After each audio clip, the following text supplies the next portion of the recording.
Fala pessoal, começando mais um episódio do DP Podcast, agora ao lado do Lúcio, né, Lúcio? Isso aí, Diego. Prazer estar aqui.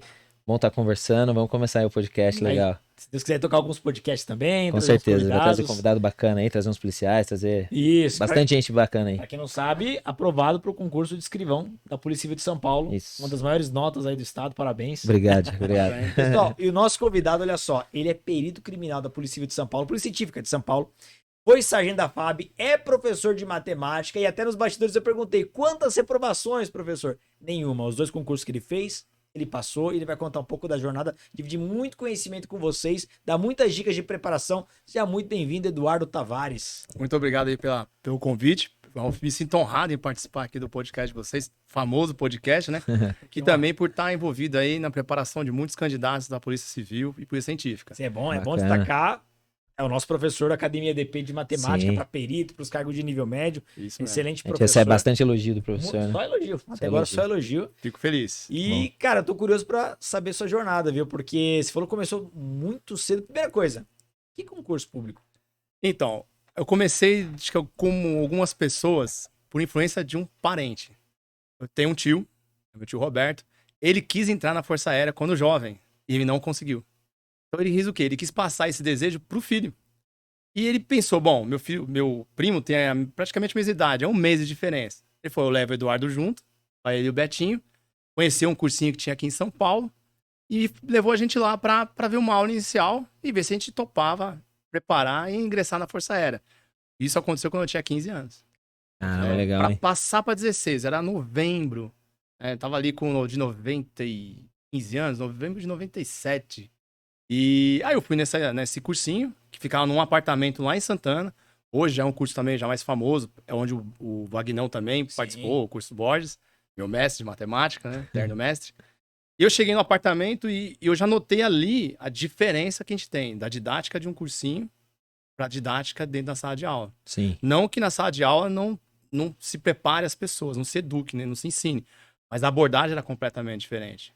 Sim. Lá tava rolando uma aula de português. Eu lembro dessa aula até hoje. As regras que eu aprendi de acentuação foi nessa aula. Mesmo estando a vida inteira na escola, eu não sabia acentuar a maioria das palavras. Você- Fazia por reflexo. Você veio de escola pública ou escola particular? Escola pública. Sempre escola pública. Lá em Guarulhos. Sim, né? sim. Estudei em bons colégios de Guarulhos. Aí eu sentei lá, vi a primeira aula, o professor explicou de um jeito extraordinário. Um público diferente, porque os alunos lá tinham foco, então a sala era mais organizada, tinham perguntas, o professor ensina direcionando, ó, isso aqui cai desse jeito, isso aqui cai desse jeito. Então eu fiquei assim, realmente já impressionado.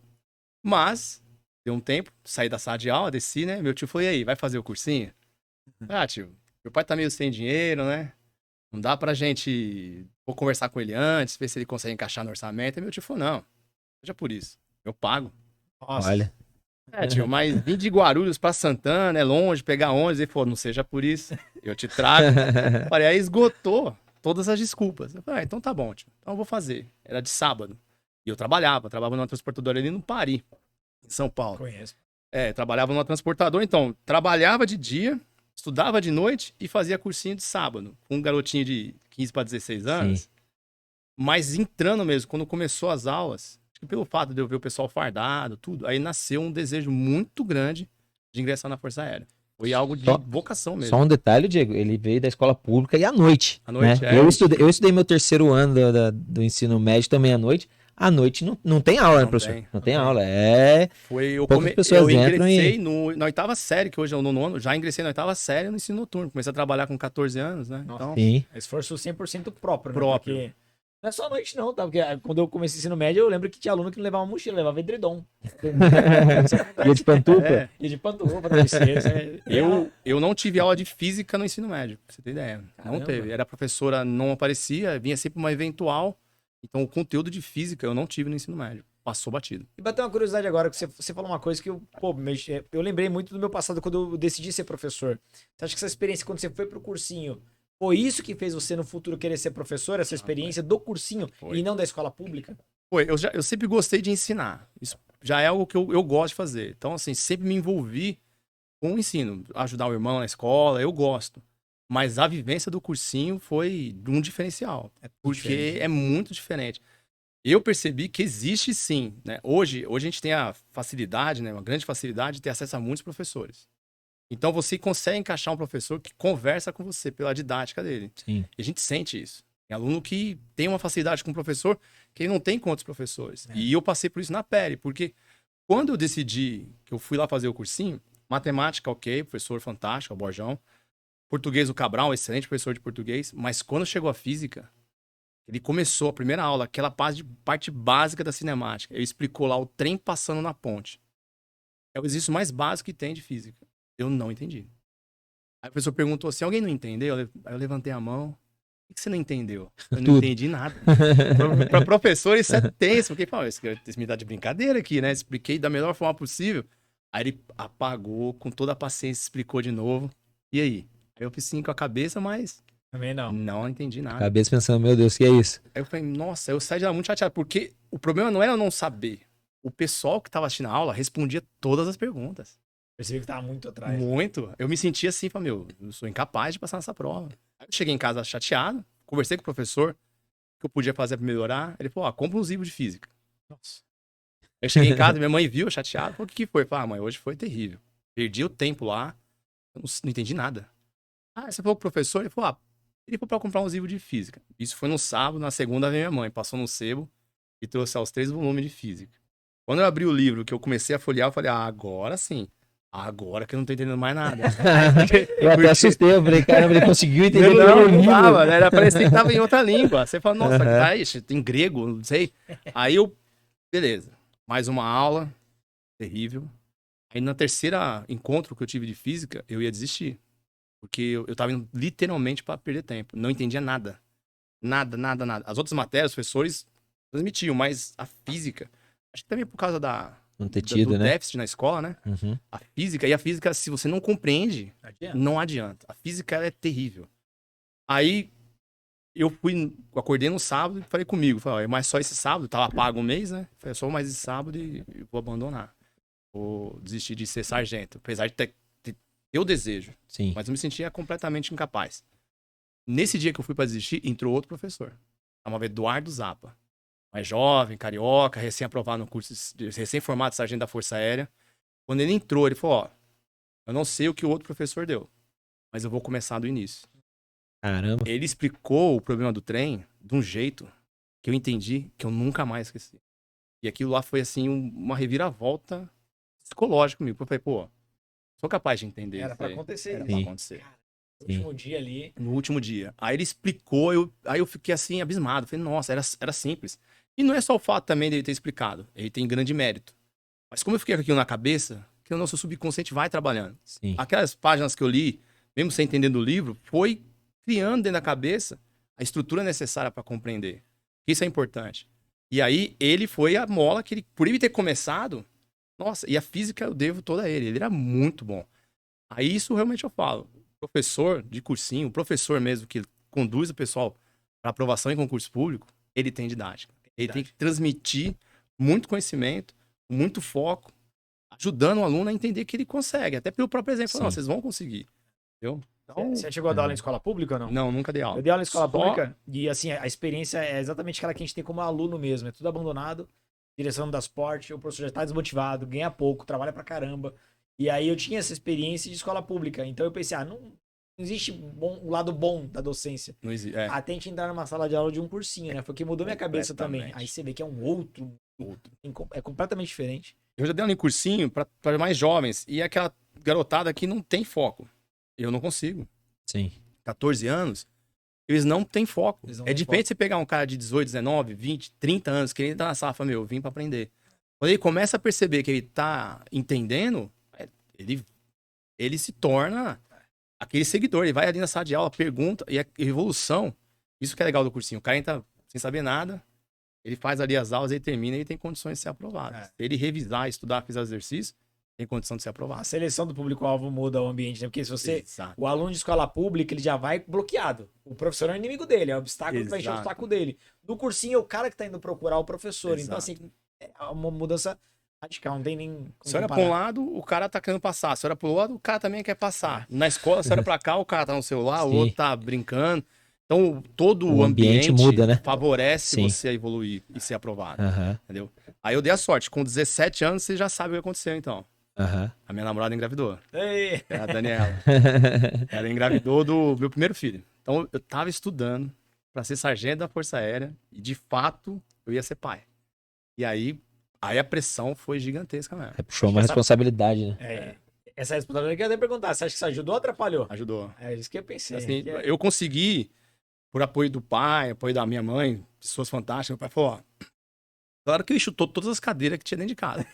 Me chamou de burro e tudo mais. Pô, você querendo ter um futuro e agora você me arruma um filho. Não, me xingou um monte. E até na cena, Sim. que depois o avô já começa a ser Aí foi bacana, porque ele entrou no banheiro pra tomar banho e já saiu outra pessoa. Esfriou a cabeça. Sim, sim. E aí ele falou, não, eu vou te ajudar, continue estudando. Foi a pessoa que apostou, meu pai apostou. Porque muita gente colocou pressão, não, você não vai passar numa prova, concurso nacional. Não tem condições de ser aprovado nesse concurso para sargento, desiste. Vai fazer um curso técnico, vai trabalhar numa empresa. Meu pai falou, não, vai estudar. E eu realmente mergulhei, estudei muito, muito. Assim, era de manhã até de tarde estudando. E meu pai fazia o quê? De fim de semana, meu pai pegava os livros de matemática, física. Ele pegava pelo edital, ele via o que caía, ia no livro, lá no tópico, e marcava a questão. Ele separava e falava, ó, você vai... foi assim, Caramba. foi parceiro. Meu Sim, pai foi um cara sim. fantástico. E aí, como são as coisas na vida de quando a gente fala da sorte, né? Quanto mais você trabalha, quanto mais você estuda, Mais sorte você tem. mais sorte você tem. Meu pai me passou uma questão de matemática que quando eu fiz e eu fui corrigir, comparar com o gabarito, não bateu a resposta. Aí eu refiz. Fui lá e fiz a questão de novo. Mesma resposta que eu tinha achado. Eu desenhava no AutoCAD. Eu fui lá no AutoCAD, desenhei a pirâmide, seccionei na altura que ele falava no tronco, medi o volume, dava o volume que eu achava. Então, para tirar a dúvida, eu fui até o cursinho, cheguei no professor e falei, professor, faz essa questão aqui para mim. Aí ele fez e deu a minha resposta que eu tinha achado. Mas o livro tá marcando outra resposta. Ele falou, o gabarito sou eu. A resposta é essa.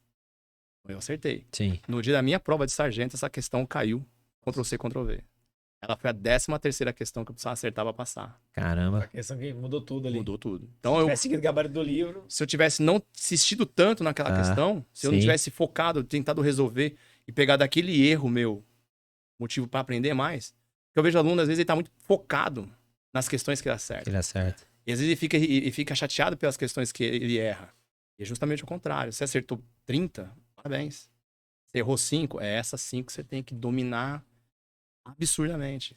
Até brinco com os alunos. Vamos supor que você foi fazer uma prova de matemática. Você está se preparando para fazer o concurso do ensino médio, por exemplo, da Polícia Civil. Estudou, fez 100 questões de matemática, você errou 7. Um aproveitamento de 93%. Pode ficar muito feliz com o seu resultado. Pô, acertei 93 questões de 100 e esquecer essas 7 que você errou. Só que se essas 7 der nas mãos e forem as 7 para a prova, e a prova for 10 questões, você vai ter 70% de erro e 30% de aproveitamento. Então o aluno ele precisa entender isso. Quanto mais ele estudar, ótimo. Mas errou, é lá que você vai atrás do professor. O professor explica isso aqui para mim e só sossega quando aquilo entrar na massa do sangue. Cara, você falou uma coisa que se quem tá assistindo levar a sério, isso vale ouro que você Vale entregou ouro. agora. Porque na nossa mentoria, eu fico... É um dos pontos que eu mais encho o saco dos alunos, porque tem muito aluno que faz muito simulado só como um mero diagnóstico. Quer ver a nota? Ah, eu vou ver a nota, tirei 60. Na Justo. próxima, 61. E aí, por que eu não tô evoluindo, professor? Porque aí quando cai os mesmos assuntos, erra as mesmas coisas. Exatamente. Então, o concurseiro, basicamente, o que você falou ele precisa aprender a gostar do erro. O erro. Se ele buscar o erro, tirar um raio-x daquilo, investigar, estudar e mastigar, numa próxima ele não erra mais. Não é? Sim. Porque o que a gente sabe. Então, a sua linha evolutiva, se você fosse colocar o conhecimento num gráfico, você sabe. Quando você erra, é o ponto que o gráfico sobe. É aquele lugar que seu conhecimento ele vai aumentar. O conhecimento ele vem da dúvida e do erro, da busca pela resposta. É o básico do conhecimento. Quanto mais eu duvido, quanto mais eu questiono, quanto mais eu evoluo nos meus erros, mais eu entrego o conhecimento no dia da prova. Sim. Entendeu? Essa sensação é o que eu passo para todo aluno. Não fica chateado. Faz. Essa questão aqui é de uma banca que eu não sei. É a banca difícil. Faz. Eu confesso que quando eu estava para sargento, eu não fazia questão do ITA. Porque o ITA deixava você em depressão. Você Sim. estudava um assunto lá de ditongo. Pô, sei tudo de ditongo. Vai lá na questão do ITA de ditongo que você erra. É. Não sei de onde eles tiram aquelas questões. Então, para não deixar a minha estatística baixar, porque a gente tem isso, né? Fiz hoje 50, acertei 49. Sim. A gente fica bem, né? Então eu excluía as do ITA pra não diminuir a minha média, né? E quando eu errava, eu falava assim, mas essa é do ITA, essa eu não vou considerar na minha estatística. Não é um erro, né? É um erro porque é do ITA. Se fosse outra banca, eu tinha acertado. Mas você acerta, aumenta a confiança, né? Então, mas hoje, se eu fosse voltar, eu faria. Faria todas as questões mesmo do ITA. Hoje, como a gente tem a Sim, facilidade no sim. YouTube, tem Aham. muita resolução de questões, daria pra encarar. Antigamente tinha limitação, a gente não acertava a questão, onde a gente ia? Sim. Tinha que ter aula, esperar chegar no dia da aula de matemática, o professor disputar a atenção do professor com outros alunos, e às vezes até o professor não conseguia, porque a questão era difícil. Sim, Sim. sim. Mas no YouTube, não. No YouTube, geralmente, as questões elas estão lá. Tem tudo. Ô, Diego, Tem tudo. inclusive eu mandei até um áudio essa semana pro grupo de questões lá do Elite DP, né, do curso que a gente tem. A gente tem o Elite DP que tem um grupo exclusivo para os alunos do Elite, que tem lá a gente só manda questão, né, das matérias.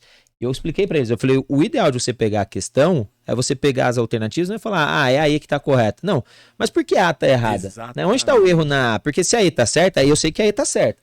Mas eu tenho que saber por que a A tá errada, eu tenho que saber por que a B tá errada. Essa dica Né? que você deu, ela é extraordinária. Sim, Primeiro, porque você pode acertar uma questão não porque você sabe a certa, mas você sabe que as outras 4 estão erradas, porque você já viu ela. sim, Então você faz essa análise. E outras, são 5 oportunidades de você testar seu conhecimento.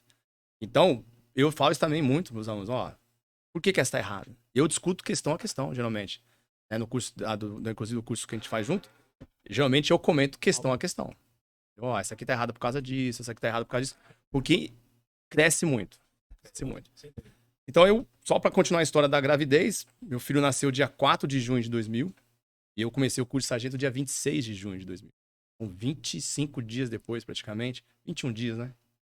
Eu saí de uma situação que eu não tinha nada a oferecer para conseguir fazer um curso de sargento de 1 ano e meio, me formar. Eu tinha próprio nacional, morar na vila militar, tinha salário. Então, eu dou muito valor eu dou mesmo, muito valor ao ensino as pessoas. Ela é uma maior ferramenta de transformação, a gente sabe disso. Às vezes o aluno, a pessoa que tá lá não sabe, ela tá desanimada com as possibilidades que ela tem na vida dela hoje, mas se ela focar o estudo, escolher uma carreira e não desistir, ela vai ser aprovada. A gente sabe disso. Muda de vida completamente. Muda completamente. Deixa eu entender essa linha do tempo, então. Você começou a estudar com 16 anos. Isso. E aí, com quanto tempo você entrou na FAB? Com 18. Em 2 anos de estudos. 2 anos. E aí quando você entrou, foi logo após seu filho ter nascido. Exatamente. Olha só, parece que foi contado. Contado. Né? Você Foi precisava entrar. assim, algo... Quando me ligaram, né, o tenente ligou inclusive pra Dani, e falou que eu tinha sido aprovado. Eu já tava fazendo curso técnico na ETEC lá da Vila Guilherme. Tava no estágio, então eu já tava me virando. sim. Porque eu falei, bom, passei na prova, mas eu preciso tentar arranjar um emprego. Então eu tava nesse universo, cursinho preparatório, escola técnica e esperando sair o resultado da prova. Quando o cara ligou e falou que eu tinha sido aprovado, eu perguntei, mas eu sou titular ou sou reserva? Ele falou, você é titular. Então... peguei lá no mesmo... Molecão, né? Tinha teste físico pela frente, exame médico e exame psicológico. Mas eu já fui lá e pedi as contas naquele mesmo dia. Peguei R$150 que tinha de rescisão e fui comprar bala e voltei eu lá comendo bala no ônibus, feliz da vida. 2 adolescentes de fato. Comprei jujuba aí, vamos tudo feliz. Pra garantir o futuro, tá tudo certo. Pra mim, Sim. hoje eu percebo que era um risco enorme Aham. jogar tudo fora, porque faltavam todos. Mas na minha cabeça, Tava eu tudo tava certo. aprovado em tudo.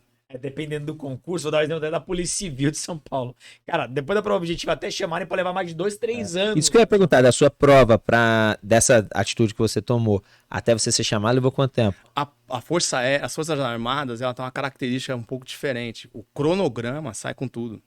Inclusive, Entendi. a data que o Já curso tinha a data começa. toda Isso. certinha. Nossa. Todas as etapas. Todas Se a as civil etapas. fosse assim, né, Diego? Acho que viu que não é assim.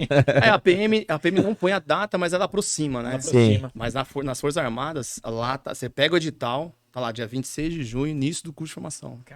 Então eu já sabia que no dia 26 de junho eu estaria entrando lá em Guaratinguetá pra fazer meu curso de formação. Agora ainda se Legal. perguntou se era titular ou não, porque só precisava saber disso. Só precisava Você tá saber na disso. primeira turma. Então eu vou. Pra mim, eu não tinha problema de saúde nenhum, não tinha problema psicológico nenhum, não tinha problema de saúde nenhum, eu ia passar em tudo. Graças a Deus, de fato, deu tudo certo. Sim. Eu Sim. passei em todas as etapas sem nenhum problema e comecei o curso de formação. Fiquei 1 ano e meio lá. Meu filho, fiquei uma fase difícil psicologicamente, porque eu não podia falar que eu tinha um filho por questão de arrimo de família. Então, por 1 ano e meio, nem com os colegas mais íntimos, eu falei que tinha um filho. Não podia. Por conta de quê, professor? Por ser rimo de família, podia dar algum problema, né? Você não pode ser o responsável por alguém. Eu tinha esse receio. Se de fato isso aconteceria, eu não sei. Mas eu entrei na escola de sargento sem nunca ter contado pra nenhum amigo próximo que eu tinha um filho. E eu fiquei curioso agora, e seu pai, quando seu filho nasceu? Mudou a vida do meu pai completamente. Imagina. O maior amor que meu pai tem na vida, a mãe tem na vida, é ele. Porque enquanto eu fui fazer o curso pra sargento, a Daniela continuou morando na casa dos meus pais. Sim, então meu pai entendi. criou ele esse 1 ano e meio. Aham. Entendeu? Meu pai, ele renovou. E a gente vinha do falecimento da minha avó, foi algo, tudo aconteceu nessa época, né? Ela engravidou, minha avó faleceu, a mãe do meu pai. Então foi uma morte muito inesperada. Mexeu muito com ele. E o nascimento do meu filho foi uma renovação na família inteira. Imagina. E hoje ele tem 23 anos e é tenente da PM aqui de São Paulo. Ele tá com 23 Caraca. anos. 23 Passa anos. rápido, hein? Já Tenente também. já é tenente da PM. Meu filho, ele terminou o ensino médio, fez a prova, passou, mas reprovou por 2 vezes no teste físico. Ele prestou a prova 3 vezes, aí ele passou nas 3. Mas na terceira ele passou em todas as etapas. Já tá na academia ainda. Não, já tá formado. Com 23 anos, já tá É. formado. Caramba, Formou. bem cedo, hein? Bom, né? Formou ano passado, no meio do ano passado ele formou. No final do ano ele foi promovido a tenente, a segundo tenente. Puxa vida, eu ser Tá lá. é o orgulho da família. É, e os outros 2 que aí, passei essa fase, fui fazer a faculdade. Formei sargento, fazer a faculdade. No último ano de faculdade, eu falei pra ela, vamos tentar mais um filho, né, pra não ser filho único. E ela engravidou de gêmeos, então... então, ela é pura emoção, viu? Eita, por emoção. Que eu cheguei lá fazer o ultrassom, o médico colocou lá o negócio do exame e falou, já sabe o nome dos 2? Eu Nossa, falei, daquele 2 do jeito. quê? 2 do quê? Aí ele falou, é o primeiro ultrassom que você tá fazendo? Eu falei, é? Você não viu? Você não sabe que você é pai de gêmeos ainda? Eu falei, não. Você tá brincando, né? Meninos, 2 meninos. 2 meninos. Eu falei, você Ei. tá brincando? Ele falou, não, aqui, ó, tem 2 gêmeos. São fraternos, né? São de... Ovulou 2 vezes, então veio gêmeos diferentes. Aham. Um é moreninho, o outro é loirinho, totalmente diferente. Sim. E aí, cheguei com 23 anos, né? 25 anos, 3 filhos. Nossa. Caramba. Aí, dando aula, sempre Sim. dando aula, porque eu terminei, me formei na escola de sargento. Assim que eu cheguei em São Paulo, o professor me convidou para dar aula no cursinho. Eu aceitei e tô desde então, todas essas fases da vida aí, sempre dando aula. Uma profissão que você não consegue parar, né? Não, até quando eu me formei perito, eu já cheguei em Marília e já fui atrás de um cursinho para dar aula. Cheguei lá, tinha um cursinho preparatório lá, falei, ó, tá precisando de professor? Ela falou, você pode começar segunda-feira? Eu falei, posso? E aí entrei lá e tô lá desde então. Aí o ano passado que eu tomei a decisão de tentar sair da aula presencial e entrar nesse mundo online. Comecei a gravar Legal. as aulas, tentar entrar no YouTube e deu super certo. Eu Sim. entendo, porque eu consegui me ver aposentado em várias profissões, mas como professor é difícil não É. parar. Eu acho que o professor dá pra você levar o resto da vida. Pô, o resto da vida, não precisa parar. Não, só Ainda na mais, hora ainda que mais você- no online que você vai ver que dá mais enxugado É. na agenda, fica mais tranquilo, Sossegado. fica mais leve. Agora tem alguns pontos na sua história que, pô, a gente não tá nem no começo ainda, Sim. nem na metade ainda, mas eu vou destacar um ponto que é o seguinte. No seu tempo não tinha nada disso de YouTube, internet, nada disso. Mas a importância do ambiente é muito importante, né? Porque você falou que seu tio te patrocinou. Seu pai te ajudou até nas questões. Sim. Como é que você vê esse apoio de terceiros ali, né? Pra quem estuda? Porque você estava num período de maturidade, você era Sim. adolescente e tal. Qual foi o peso desse suporte pra você? Foi total, né? Todo o ambiente. O apoio que meu pai me deu em todas as etapas. Na fase que era fácil, que era só levar na escola, no cursinho, buscar, comprar um livro. Na fase da gravidez, não, vai lá, eu ajudo aqui. E os professores. E os amigos em si. Naquela época do cursinho, em 98, 99, o que a gente lutava era para conseguir a apostila. Porque no Rio de Janeiro tinha os melhores cursos para a Força Aérea. Os cursos militares, de certa forma, o forte sempre foi o Rio de Janeiro. Então tinha o curso Sueiro, o curso Par, não sei o quê. A briga era para conseguir essas apostilas. De lá. Quando um cara vinha, a gente corria no Xerox, tirava Xerox aqui, tinha um monte de Xerox em casa, e ia lá. Pegava, abria a apostila e ia fazendo todas as questões. E tinha essa cultura que tinha no cursinho, era fantástico. Porque a gente fazia todas as questões. E tinha aquele aluno que era aluno tipo gênio.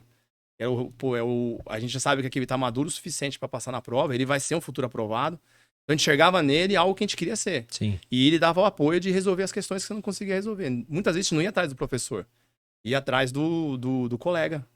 Graças a Deus a gente perdeu um pouco do ambiente presencial, mas o WhatsApp, os grupos, eles fazem essa função hoje. Sem dúvida. Entendeu? Então a gente consegue. Até falo que na minha preparação para perito criminal, eu conheci 2 pessoas que elas foram fundamentais para eu ser aprovado. Porque um era muito bom em conhecer material. Ele já era concurseiro já mais experiente.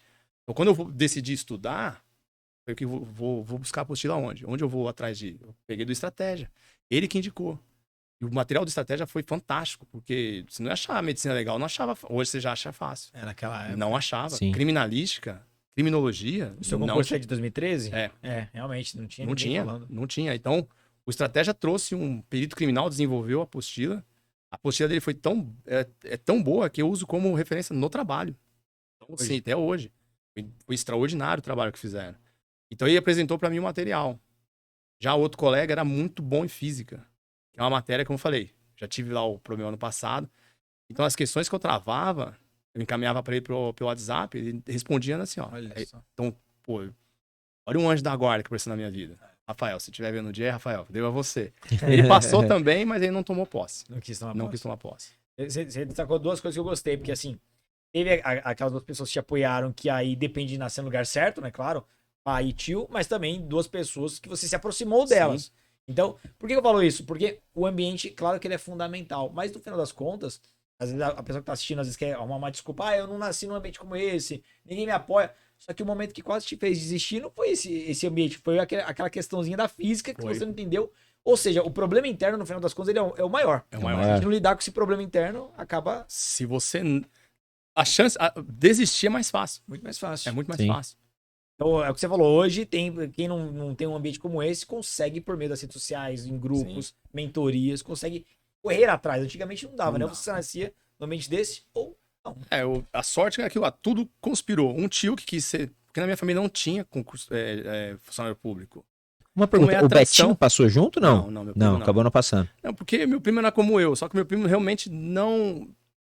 Nenhum dos dois gostava de estudar. Era garoto, pô, Aham. né? Mas eu... Despertou o interesse de entrar na Força Aérea. Eu quis. Eu sonhava em prestar continência, eu sonhava. Então, esse ponto é importante. Então, você precisa sentir alguma coisa. Ou eu quero fazer essa função, ou eu quero mudar minha vida de onde eu tô hoje. Eu tô numa empresa, tô infeliz, eu vou para um serviço público. Então, a pessoa tem que ser tomada de um desejo, porque não é fácil. Sim. Entendeu? Então, não ter desistido da questão, ter conhecido um professor, foi porque era muito mais fácil eu enrolar, entrou um professor melhor que o outro. E daí? Não quero continuar aqui mesmo. Já meu primo, ele realmente não se encantou. Então a gente passou, eu acabei sendo aprovado e ele seguiu a vida dele trabalhando em indústria, em comércio. Tá? Aham. Não sei, eu acredito que se voltasse no tempo, talvez tivesse pego mais firme, porque é outra vida, né? Sim. Você tem A diferença tranquilidade. que você fala assim, se encantar pelo cargo e só querer mudar de vida, é no dia a dia mesmo, né? Dia a dia. Porque o cara que tá encantado, ele supera qualquer tentação. O cara que não tá com qualquer procrastinação derruba o Isso, cara, né? É o dia a dia mesmo. É. que Se derruba. o cara ele fala assim, onde eu tô aqui tá bom. Então, e a vantagem, assim, e eu sempre trabalhei com segurança pública. Sempre dei aula para as Forças Armadas e Polícia Militar. Tem uns 8 anos para cá que eu trabalho com a Polícia Civil. Esse público é bom de trabalhar, porque eles têm vocação. Sim, o sim. público é apaixonado. É né? apaixonado. É. Então, para O eles, público assim, policial quer é, mesmo, quer. né? você fala Quer assim, mesmo fazer ser o seguinte, policial. vamos fazer esse concurso aqui pro Correio? Não. Não. Eu TJ, falo bastante isso lá em casa. vamos fazer Minha TJ. irmã, meu pai sempre chega e fala assim: ó, abriu o concurso, não sei. Eu falo, pai, não. Eu só presto pra polícia, eu quero ser policial, não sou concurseiro, vou ficar prestando um monte de concurso, não. Sou policial, quero ser policial, então. E existe um É, lance a vocação da é muito polícia, boa, né? né? Do cara que é concurseiro e quer entrar na polícia, porque eles têm medo do cara passar do concurso e sair. Eles querem o cara polícia. Sim. Ele quer, Então, eu acho até, inclusive, esse universo de o teste físico, o teste psicológico, o exame médico. Isso parece que já é... é pra você ver que o caminho não é passar na prova e esperar sair sua nomeação. Você, filho, passou na prova é uma etapa. Sim, Você tem um sim. universo pra correr ainda. A investigação social, entendeu? Você vai passar agora pra investigação social, né? Não, passou o meu já tá tudo. Tá tudo Meu certo. falta só Você nomear. não foi nesse concurso, foi do anterior. Meu né? foi 2022. Parabéns. De 2023 eu prestei pra investigador, passei na primeira fase. Mas ainda Eita. tem as etapas, né? Correção de segunda fase, aí tem a prova oral também. Você Tem tá naquela fase do bastante encanto, né? De esperar Já cadê tá, pó, vai ó. pra Cadepol, né? Tô sonhando, Aê. durmo, eu acordo sonhando, parece que eu tô entrando na Cadepol. Que legal que você... Eu não tinha entendido. Você já tá tudo certo. Tá tudo certo, não, porque o meu foi de Pô. 2022, né? Foi regionalizado. Você escolheu o que? Regionalizado em Interum, Legal. aqui em São José dos Campos mesmo. Ixi, vai ser sossegado. Essa é a região mais disputada do Brasil, né? Do Brasil, do estado de São Paulo. Estado de São Paulo, né? Parabéns. Obrigado. Seremos colegas. Obrigado. Qualquer Isso é dúvida de bom. requisição, pode me ligar. Não faz uma Boa. requisição ruim, não. Faz uma requisição legal de exame pericial, porque o escrivão é o cara que mais trabalha com o perito criminal. Legal. É. Porque é ele que toca é ele que toca praticamente todo o expediente, Aham. inclusive as requisições. É muito comum na atividade de perito conversar diretamente com o escrivão, porque às vezes ele liga e fala, rapaz, como é que eu peço esse exame de DNA aqui? Aí você orienta, ó, pega desse jeito, faz assim, conversa com a vítima. Já aconteceu do escrivão ligar e falar, ó, rapaz, a gente precisa pegar o DNA de uma pessoa e no IML não coletou, vai ter que exumar ele. Eu falei, não exuma não. Ele tem parente vivo? Tem mãe viva? Pega da mãe. A gente faz indireto. Então tem que ter o trabalho de ir lá exumar o cara. Olha Aí que fez legal. indireto. Então esse diálogo com o escrivão é muito comum. Conversar Bacana. muito com o escrivão. Cozinha que até no judiciário já não pega isso, né? O advogado, por exemplo, já pede exumação. É, Pede- provavelmente. Mas assim, até tem essa cultura, porque antigamente fazer o exame de DNA não era tão. Então os caras já exumavam. Mas É. hoje dá pra você contornar. Olha só. E realmente, nesse caso, no caso até de repercussão, não exumou. Fez de forma indireta.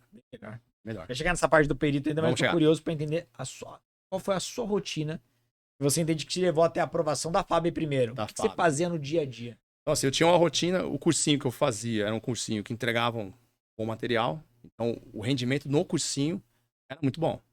Aí eu chegava em casa, o cursinho era em São Paulo, chegava em Guarulhos, descansava na hora do almoço e de tarde era a rotina e tinha o cronograma certinho. Então, hoje eu estudo matemática com física. Era estudar e fazer questões de prova. E no outro dia, então, eu tinha uma rotina bem certinho. Geralmente eram 2 matérias no cursinho e de tarde eu fazia 2 diferentes. E sempre revisando. Então eu tinha um tempo líquido ali, longo de estudo. Chegava a dar 7 horas por dia. Então isso foi o que me ajudou a conseguir, porque inclusive o meu concurso para sargento ele teve uma mudança. E o concurso que eu, quando comecei a estudar, ele cobrava só o ensino fundamental. E não pegava o ensino médio. Na que eu precisava passar, mudou o edital para o ensino médio. Então o cursinho entregou. Não, eu lembro que na época, gente, eu achava assim, não, Deus me perdoe, mas eu achava que tava brigado comigo, porque tudo era difícil. Inspirava, Tudo pô. era difícil. E aí o cursinho conseguiu entregar toda a matéria e eu, graças a Deus, consegui, como eu falei, por N fatores, inclusive essa questão de matemática, eu passei. Então, eu tinha uma vantagem. Então, eu trabalhava. Então, eu tinha tempo livre. E usei muito bem esse tempo livre para estudar. Entendeu? Foi realmente, assim, tava comigo lá, era o dia inteiro, sentado na mesa e estudando. Basicamente, cara, como uma profissão, né? Quase 8 horas por dia. Quase isso aí. E eu achei interessante o que você falou. Você não pegava a mesma matéria do cursinho, você invertia. Invertia. Então, você estudava 4 matérias por dia, revisão e questões todo dia. E isso É. de segunda a segunda ou você tinha algum dia Então, de eu descanso? descansava de domingo. Domingo. Me dava o direito de descansar o domingo. Então, o sábado ia pro cursinho ainda, o sábado todo. E de domingo eu já não estudava. Eu tinha uma rotina, na época até, eu vi num podcast que você comentou do William Douglas, eu comprei o livro dele. O livro dele é antigo, né? Antigo. E ele ensinava algumas coisas sobre mapa mental. E ele talvez tenha sido um dos primeiros a explorar esse mundo de se preparar para cursinho. Ah, no tudo. Brasil foi. Foi, né? E o livro dele me ajudou muito, porque ele dava umas dicas legais em questão de revisão. Então eu estudava 2 matérias num dia, no outro dia era a matéria que eu estudava, para tentar fazer a revisão, que eu acho que é o diferencial. O aluno que revisa é aprovado. Sim. É o que você falou, você começou você estudou por 2 anos até passar. Imagina se não tivesse feito revisão. Teria esquecido tudo que você pegou lá no começo. Tem revisão. Já era. Então essa era muito comum, a gente fechava a matemática, então a gente revia. O cursinho, ele não era um cursinho, ele começava e ia até a data da prova. Então, assim, alguns conteúdos, o professor dava mais de uma passada. Então era um ambiente muito favorável para a preparação mesmo para a prova. E era um curso focado. E tem muito cursinho que é genérico. É genérico. Isso é complicado. Então o curso era focado para sargento da aeronáutica. Sim. Então as provas, as questões, tudo era sargento da aeronáutica. Isso é diferencial demais, né? Diego? Sem dúvida. Os cursos genéricos. É que antigamente, não para as Forças Armadas, mas os concursos em geral, eles tinham uma base muito parecida, né? Eles pegavam, todos caíam português, a informática na época nem caía. O tempo período começou a cair, e matemática, e aí constitucional administrativo. Isso. Então, se o cara dominasse essas matérias, ele conseguiria, numa reta final, tirar a diferença das específicas e passar em vários concursos. Por isso que a gente tem muita história da galera mais antiga. Ah, passei em não sei quantos concursos. Hoje em dia tá mais difícil. Porque cada edital é muito específico. E de uma carreira, e de um edital para outro, na mesma carreira muda. Só muda o cargo. Então, se o cara ele vai nessa de dar as matérias só, as matérias gerais, cara, o genérico, ele não ganha mais especialista hoje no concurso. E aí, por isso que esses cursinhos mais genéricos hoje, eles estão sumindo, né? Então, estão Hoje sobrevivendo. tem um foco. O foco é, você percebe, a prova de matemática e raciocínio lógico do escrevente, do TJ, ela não é a mesma prova que vem, por exemplo, para você vê que a própria banca, ela tem as questões de um formato diferente. A carreira. dificuldade, ela Sim. muda, a Uhum. forma como a questão é apresentada. Então, dentro da própria banca, dependendo da carreira, a questão é diferente. Sim. Então, assim, quanto mais você consegue... Lógico, você tem que ter o foco. Aí eu vou fazer prova para Polícia Civil. Vou pegar as questões lá do ensino médio de matemática, por exemplo. Faz aquelas. Acabou, aí você abre para escrevente. Ah, fiz de escrevente. Abre para PM. E aí acabou VUNESP. Vai fazer FGV, vai fazer FCC. Mas o foco tem que ser naquele universo que você está se preparando. Você tem que estar muito bom nesse universo, Nesse porque depois expande, né? Depois você vai expandindo. Sim. Porque você vai ganhar, é o plus, né? Mas aquela questão daquele jeitinho que é cobrado, eu falei para um, esse dia eu tava fazendo. Ah, foi uma aula, inclusive, eu gravei para vocês. Eu ainda falei para um, eu falei, ó, são 3 questões de provas diferentes, de carreiras diferentes, e deu o mesmo número. Vocês veem que não é a mesma prova. A mesma conta envolveu 3 questões diferentes. Sim. Então, o aluno que está fazendo, ele já começa a ver aqueles números, o próprio cérebro dele já vai encaminhando, ó, vai dar 120. Eu mostro para os alunos, falo, ó, vocês têm que entender que os números que estão aqui, eles vão conversar com vocês. Os números são simples. Porque o que eu sei que te chama muita atenção, e alguns alunos reclamam, é que eu simplifico muitas contas. Mas eu aprendi isso lá no curso para sargento. Os números aí são produtos de 2, 3, 5, 7, no máximo 11, 13. Se o aluno enxerga essa tabuada ali, ele faz muito rápido as contas. Eu nunca ouvi falar disso. Então, você enxerga uma lógica básica ali na matemática, que os caras pegam aquilo, tudo o resto fica fácil. Fica e Matemática é a facilita. única coisa que eu lembro é que a do 9, a tabuada do 9 dá pra fazer aqui na mão. Então. O resto, matemática. Eu É pego isso, no né? pé dos alunos. Eu pego, quer ver? Eu por falo isso. assim, ó. Quer ver uma regra que eu passo? É multiplicação por 11, cai muito. Eu falo para gravar todos os quadrados perfeitos.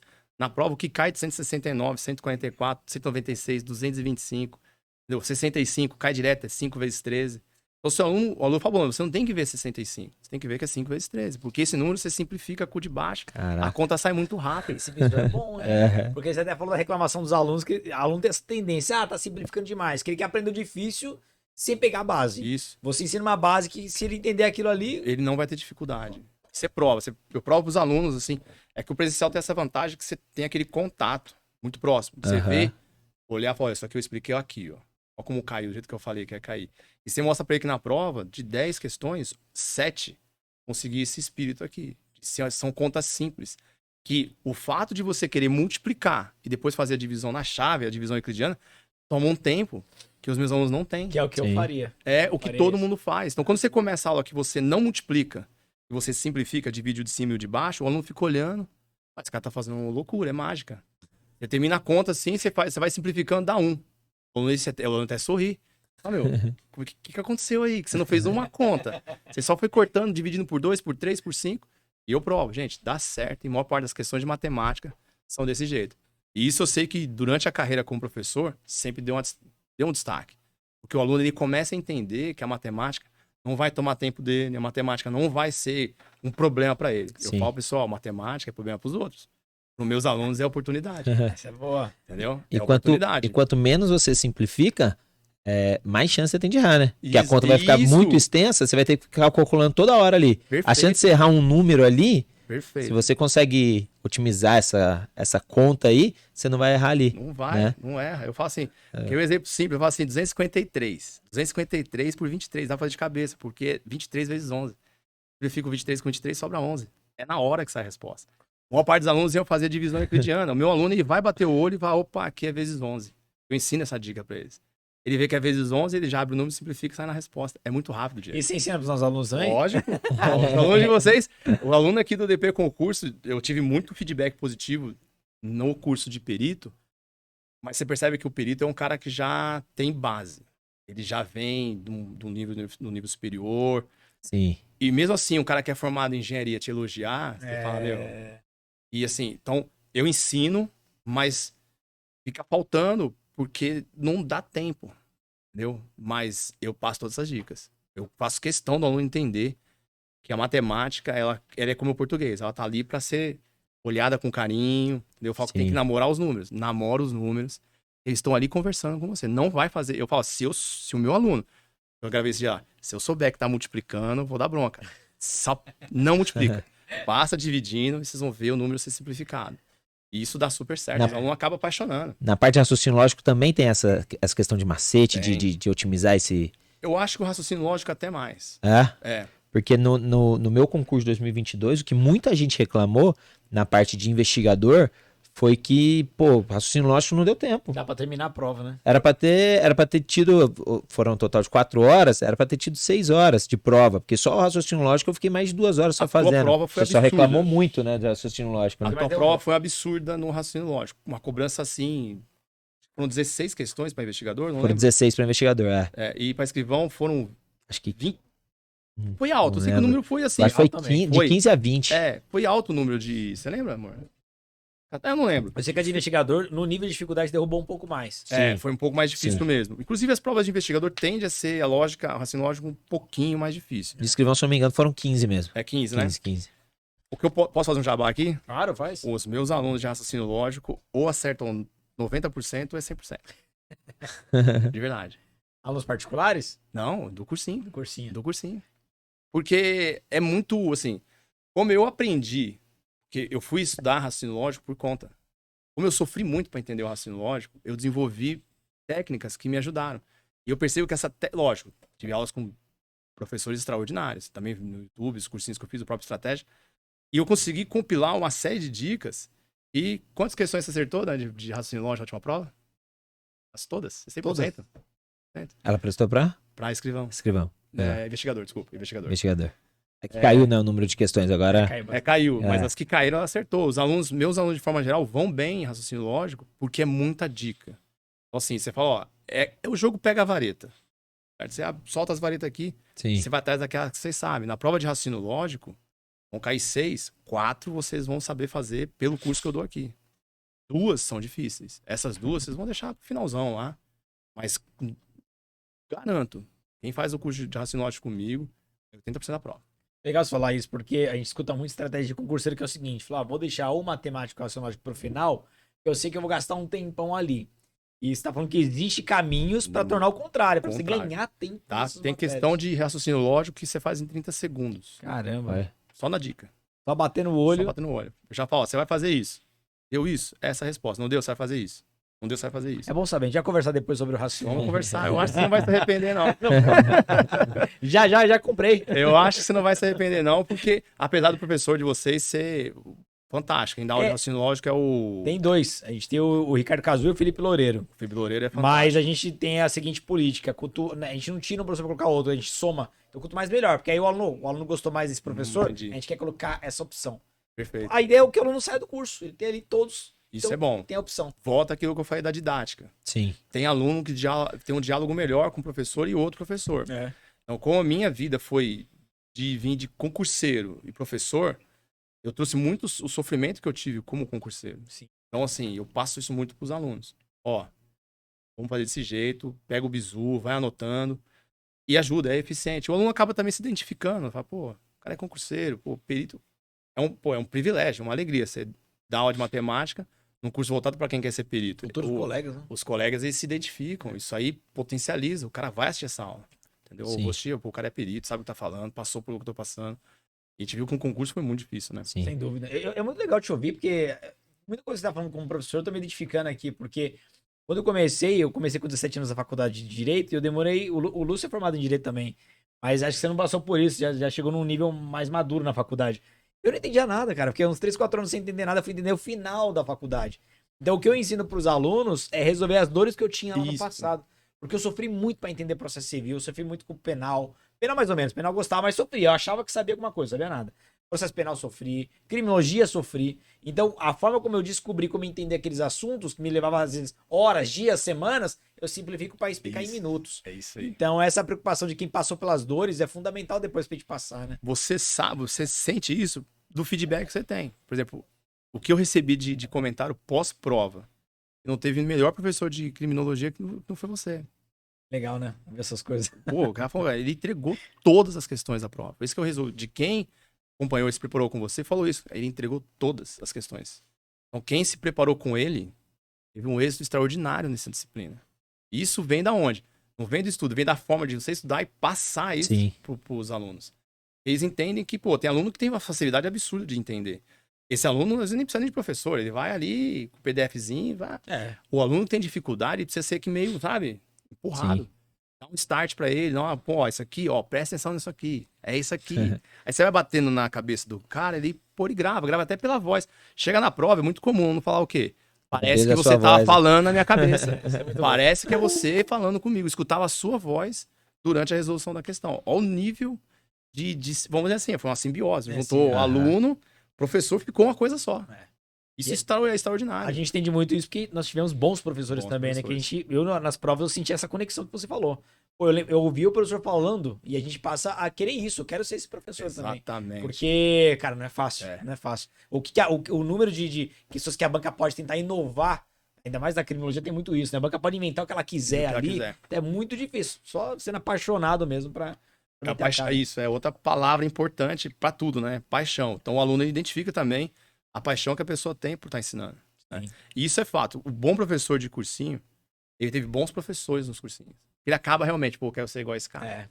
É como disse lá, Newton, você se apoia em gigantes para poder chegar mais longe. Isso. Cara, no meu caso, eu sou filho de professores, meu pai e minha mãe. Mas eu não queria ser professor. Eu entrei na faculdade e falei, a última coisa que eu quero ser na minha vida, eu falava isso, é ser professor e advogado, virei as duas coisas. Eu quero ser professor. Até a hora que te encontra alguém que te acaba se inspirando. Aí muda tudo. Muda só ver o lado bom da coisa que não tem erro. E é fantástico. Dar aula simplesmente é fantástico. É muito louco. É muito louco.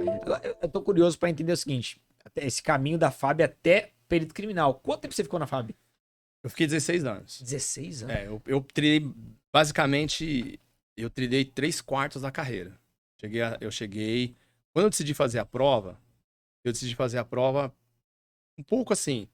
Eu me formei tinha nível superior, o cara era nível médio. A gente acaba vendo que a perspectiva, ela é limitada. Você vai chegar ali a suboficial, não que não seja uma excelente oportunidade da sua vida, mas você já sabe o que você vai chegar lá. E eu queria um desafio, porque assim, vaidade. Eu falei, eu vou tentar outra carreira pública. Agora já como pai de 3 filhos, com escola, IPVA, esposa, trabalhando. Vamos pôr um pouco de desafio na vida. IPVA pesa, né? Vamos dar uma pimentada na vida. Tava tranquilo, já eu e ela formada, ela tava bem empregada. Não, vamos bagunçar isso aqui. E aí eu decidi que eu ia voltar a estudar pra fazer concurso público. E o foco que eu tinha era PRF. Eu não quis fazer PF porque caía contabilidade. Não, contabilidade eu nunca vi na vida, é a minha física do passado, né? Não vou fazer PF. Então, eu tava planejando voltar a estudar PRF. Foi na época que saiu um SDU forte, né? Que ia ter o concurso para perito criminal. Eu tenho um amigo de turma, sargento, que é o Otávio Castor. Você me incentivou e falou, você tem perfil para ser perito. Estuda. Aí eu fui ver o que o perito fazia, e aí aconteceu a mesma coisa, aconteceu com o sargento. Me apaixonei pela ideia de ser perito criminal. É o que eu quero ser agora. E aí eu comecei a estudar. Eu comecei a estudar provavelmente para perito mesmo, provavelmente deve ter sido ali março, abril de 2013, e a prova foi em 2014. Foi um ano praticamente aí. E quando saiu o edital, o que tinha no edital? Contabilidade. Contabilidade? Era novidade. Eu falei assim, a prova no anterior mudou. Não tinha. Não teve. Não teve. Tava te perseguindo. Caramba. É incrível. Porque eu falei, eu não vou fazer tal matéria porque cai contabilidade, eu não quero. Aí o concurso que eu decido fazer, me aparece contabilidade. Quando eu vi a contabilidade, o edital sai acho que dia 14 de dezembro, a prova ia ser 2 de fevereiro. Sei que foi assim, 2 meses e meio praticamente para poder preparar depois que saiu o edital. Eu falei, o que eu vou fazer agora? Aí entrou o Adriano. O Adriano falou, tem um cara que é muito bom em contabilidade, vou comprar o curso dele. Na prova eu acertei as 10 questões. Caramba. Eu saí do 0 para chegar na prova em condições de acertar as 10 questões. Eu sei que isso teve uma diferença enorme pela didática do professor. Ele falou assim, eu ensino contabilidade até pra uma pedra. Cara confiante, cara bom. E bom, ensina mesmo. E eu consegui na prova de perito, eu não tinha pós, não tenho título. Eu precisava de muito ponto na preambular. Eu errei 11 questões. Você tem 89 pontos. Você foi bem pra caramba. Fui. Na prova preambular eu fui. E eu só não fui melhor porque eu não estudei a química. A química eu deixei um pouco de lado. Foi a matéria que eu mais errei. Eu errei 5. Eu confiei no conhecimento que eu tinha. Mas chega na hora, é incrível. Você até lembra de como... Você fala, eu fiz muito isso aqui na faculdade. 10 questões também? 10 questões de química. Você olhava aquilo e você fala, eu fiz muito isso na faculdade. Só que não vinha. Aí eu senti o peso. Porque eu foquei muito na contabilidade. Porque meu medo era lá. Falei, aqui que eu vou. Hoje eu mais maturidade, né? Eu não teria feito isso. Teria focado um pouco mais. De repente, acertado mais 3 questões de química. Teria sido o primeiro colocado na preambular, tranquilamente. Não que isso fosse algum motivo, né? Eu precisava passar. Sim. Mas, por exemplo, eu saí da terceira maior nota, já com a soma dos títulos. É. Aí eu caí pra 15º. E entrou muita gente com título. Diminuiu o Sim. risco, né? Então tinha muito amigo que tinha 20 pontos de título. Então imagina. Quando eu acertei a 20ª questão da prova, eu empatei com o cara que até agora podia ter errado todas. Sim. Porque tinha os 20 pontos de título. Porque quem faz perito vem da vida acadêmica. E é uma vida muito dedicada à vida acadêmica. Ele fez pós, ele fez mestrado, ele fez doutorado, ele tem título. Então foi muito fácil os candidatos conseguirem os 20 pontos da titulação. Eu não tive. É Eu parecido com o briguei concurso de pelos 100 delegado, pontos. né? A regra é ter títulos ali. É. Então, assim, eu não Realmente tive tempo. Hoje eu sei, hoje se fosse fazer, eu falo, todo mundo que usava pra perito, vai fazer um concurso pra perito, eu falo, meu, faz uma pós aí, ganha uns 3 pontos, entendeu? Sim. Isso faz muita diferença. Tem muitas formas hoje fáceis de conseguir título, né? Vou dar um exemplo. Artigo científico. Sim. Que no começo a galera tem medo de como é que é muito difícil. Não é. Eu lembro que no começo, quando eu queria escrever, eu não tinha nenhuma pretensão de ter livro, nada disso. Mas aí eu fui buscar escrever artigo. Depois você entende o caminho, é a coisa mais fácil do mundo. Isso. Aí você preencher esses títulos de artigos é o primeiro passo. Ou começa pela pós e o próprio TCC você publica. Aí então aí quem já dá aula então mais um pouquinho, vai puxando, daqui a pouco tá Vai cheio ganhando de pontos. Você tá no outro nível, já fez livro, então é outro nível, né? Eu tenho, quem sabe um dia chegue nesse nível, mas quem fácil faz também, livro... vou dar uma dica, né? Eu não sei o que é fácil, não tem segredo. Então tá bom, vamos fazer um livro junto de matemática raciocínio lógico. Boa. Então, né? E aí, pelo que eu me recordo, o seu concurso, ele teve o TAF, não teve? Teve. E não teve a prova oral. Objetiva, TAF, teve escrito ou não? Não, O TAF era puxado, você lembra? não. Era TAF não. tranquilo. É, Se assim, era as Forças Armadas, era tranquilo. com o militar, a gente fazia teste físico 2 vezes por ano. Então, já tinha o hábito de passar pelo teste físico. Se Só mantém que eu em não- forma ali treinando, né? Alguns colegas, eles relaxam. No teste físico vai lá fazer só o mínimo. Entendi. Então, o cara vai lá, precisa fazer 5 flexão, vou fazer 5 flexão. Não, eu ia sempre tentar fazer o máximo que eu aguentava. Então, já era uma característica minha. De levar o teste físico, por mais que não fosse algo que entregasse nada na sua carreira, mas eu levava aquilo como algo pra medir a minha própria... Pessoal, não pra né? comparar com ninguém, mas como é que eu tô hoje com Sim. 35? Como é que eu tô hoje com 29, né? Então, eu já fui fazer o teste da Polícia Civil já mais preparado. Mas eu tenho uma amiga, por exemplo, que ela reprovou. Sargento comigo. Ela não treinou No mesmo concurso. no mesmo concurso. Reprovou na corrida. Ela deu um tiro, acabou que deu cãibra e jogou fora. Mais difícil, que era objetiva. Então, assim, o teste... Eu lembro que eu tinha muita preocupação, Diego, no teste, pelo seguinte. Foi se eu ficar doente. Aquele medo que eu não tive quando jovem na Força Aérea, Sim. porque a Força Aérea eu também passei por TAF. Eu tive como perito. Falei, meu, se eu ficar doente, se eu tiver uma apendicite, se eu torcer o pé, então eu ficava quietinho. Tudo que eu ia fazer com cuidado. Aham. Começou a chegar perto da prova, ficando cada vez mais covarde. Entendeu? Já nem lavava Ô, mais Joel. louça. Não, lava louça, não você machucar o braço quando eu faço flexão. Não dá. Lava a louça lá, Porque, porque vai né? cair o prato aqui no meu pé aqui, né? Mas aí fiz o teste físico, foi um dia muito difícil, porque para ajudar o meu nome, era um dos últimos. Então eu fui correr lá no Butantã, já quase 10 horas da noite no sábado, muito frio, morrendo de cabeça, com fome. Mas, graças a Deus deu tudo certo, passei. Bom. O seu concurso, você lembra os testes? Era corrida de 100 metros? A gente fez a flexão, a barra, abdominal e a corrida. Mas mesmo quando você foi pro TAF, você ainda tinha. Você falou que tinha medo de ficar doente só.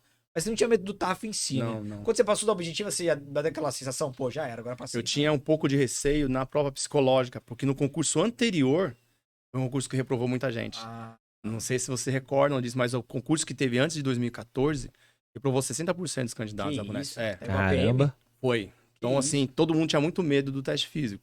Então, eu confesso que eu treinava palográfico. Todo dia, eu pegava uma folha de caderno e ficava riscando lá. Media com a régua, media a distância, via... Bom, esse tamanho de risco diz que eu sou o quê? Tem um manual aí que rola na internet aí que dá os parâmetros, né? Ah, esse aqui você é produtivo, esse aqui é não sei o quê. Então, eu comparava. Caramba. Então, não é certo fazer isso, gente, mas eu fiz. Eu dei uma treinada no meu palográfico. Você falou uma coisa que me chamou a atenção, a questão sobre escolhas, né? Porque você falou que você queria antes a PRF. Eu imagino que você não tenha se arrependido. Não. Porque você é um cara que tem raiz já, você tem esposa, filhos, a família perto e tal. PRF poderia te jogar pra qualquer lugar do Sim. Brasil, né? Quando Concurso local. Quando eu formei na faculdade, acho que em 2008, 2009, eu fui fazer um cursinho pra PRF. O professor falou assim, cara, você vai passar na prova. Você tá muito preparado. Ele falou, mas não faz esse concurso, porque esse concurso é específico para BR-163. Então, é um lugar que ninguém quer ir. É onde? Fica onde? Ele vai ligar Cuiabá a Santarém. Ah, lá no Pará? É. E ele falou, é uma estrada complicada. Isso ele me chamou no canto e falou. A PRF, ela solta o edital para Esse locais foi. específicos? Esse foi. Foi assim, Legal. inusitado. Ele Aham. falou, deixa passar esse, faz o próximo. Que aí você tem. Ele falou, você tem família, tem filhos, você vai ficar numa situação. E você é um lugar que tem pouca infraestrutura. Eu, é um professor fantástico. Ele era PRF, inclusive. Mas acabou que ela começou a fazer a faculdade, tudo, e eu acabei desanimando nesse momento de fazer a prova. Eu já Uhum. tinha vontade de fazer outro concurso. Mas em 2009 eu acabei não seguindo. Eu acabei parando. Né? Aí eu voltei só em 2012 para 2013. Aí eu voltei para realmente passar mesmo. A gente percebe depois Legal. como isso faz diferença, né? Porque a gente tem muitos conhecidos, eu tenho muitos conhecidos que o cara dá vida pra passar no concurso, não faz essa conta do local pra onde vai, depois em pouco tempo ele pede exoneração porque ele não aguenta o local, não... É, Tudo isso tem que ser visto antes, né? você vai, dois universos vão colidir depois que você passou. O seu sonho, que era altas expectativas, e a realidade. E o cara, às vezes, ele sonhou de uma maneira as coisas. Na hora que ele. É o caso de perito criminal. Você vem do mundo CSI. Vem do mundo. Você é meio romantizado. Sim. Todo mundo fala isso. Quando você vai ver mesmo o negócio, tem gente que sente o baque, tem colegas que não se adaptam, aí acabam saindo do plantão. Eu gosto. Eu sou plantonista, assim, tipo. Tive uma fase que eu fiquei na administração, eu não suportei. Falei, não. Eu quero ficar No plantão, no não. plantão. Eu quero, não tem outro lugar que eu queira estar que não seja isso daí. Então, enquanto eu até falo, enquanto eu tiver condições de físicas, tanto visual como junta aqui, joelhos, coisas, eu conseguir, eu vou ficar lá. Mas esse é um problema realmente do serviço público. Tem serviço público que é um serviço como qualquer outro. Você vai trabalhar engravatado, ou você vai trabalhar no escritório, tudo. A área policial, não é. Vocação pura, né? Você vai, na hora que você vê lá um cara doido e querendo quebrar as coisas, sei lá, é terrível. Então, algumas pessoas não conseguem, fica com aquela fase do sonho romantizado e ele acaba. Porque você tá longe, mas uma hora você consegue tentar vir mais perto, né? Sim. Tem as permutas. Então, não é só por estar longe. O cara fala, não gostei. A carreira acaba pesando muito peso, mais, né? não Eu vou chegar nesse ponto, que todo perito que vier aqui, ou todo profissional da Polícia Científica que vier aqui, eles falam a mesma coisa. A galera que romantiza, assiste o CSI e depois vê que a prática é completamente diferente. completamente diferente. Mas antes de chegar lá, eu quero só entender se quando você foi dar para perito criminal, você importou a sua rotina de estudos de quando você dá para a FAB, ou você já tinha uma outra rotina? O que você fazia? Quando eu decidi fazer estava perito, estressei muito a Dani, porque, né, você é mais velho, você fica mais, sei lá, acho que você fica mais chato, não sei, né? Você é moleque, tudo é legal, né? Aí você vai ficando mais velho, aí você já quer ter um lugar certo pra você estudar, você já quer ter o livro certo. Então, eu tinha uma rotina mais isolada. Então, eu falava pros meus meninos, eles tinham 6 anos, eu falava assim, olha, vai estudar. Eu começava a estudar 5 horas da manhã. Eu acordava, geralmente eu acordava pra ir trabalhar, eu ficava estudando até a hora do quartel, era 8 horas da manhã. Aí voltava pra almoçar e tinha um intervalo de 1h30. Nessa 1h30 eu estudava. Aí acabava o quartel, chegava e estudava até 10 da noite. Então eu conseguia estudar, assim, então eu criei uma rotina boa. E no quartel mesmo, colocava fone de ouvido e ia escutando videoaula o tempo todo. Eu ia dormir com fone de ouvido o tempo todo. Eu estudava o tempo todo. Eu tava no banheiro, tava estudando, tava pensando, tava revisando. E aquele domingo que eu folgava pra sargento lá, pra perito, não. Era todo dia. Estudava todo dia. De domingo, geralmente, 6 horas. Acordava de manhã e estudava. E uma rotina que eu mudei foi, eu intensifiquei muito mais as revisões. Eu já sentia que a revisão era o ponto pra consolidar. Sim. Então, contabilidade, por exemplo, eu revisava, toda aula eu revisava a anterior. Aí eu tinha mais uma aula, eu revisava as anteriores. A revisão que eu fazia era uma revisão, algumas vezes em cima das questões, que a gente tem, o estratégia tinha aquela parte das questões e depois tinha a questão comentada, que eu acho isso fantástico, Sim. porque, pô, você vai lá. Essa aqui é um mini resumo. A explicação do professor ali é um mini resumo. Então, quando eu travava na questão, rapidinho já revisava. Então, eu encaixei muito a revisão. Mas não fui uma pessoa adepta a mapa mental, isso eu não funciono bem. Eu funciono bem com flashcard. Para mim é muito melhor.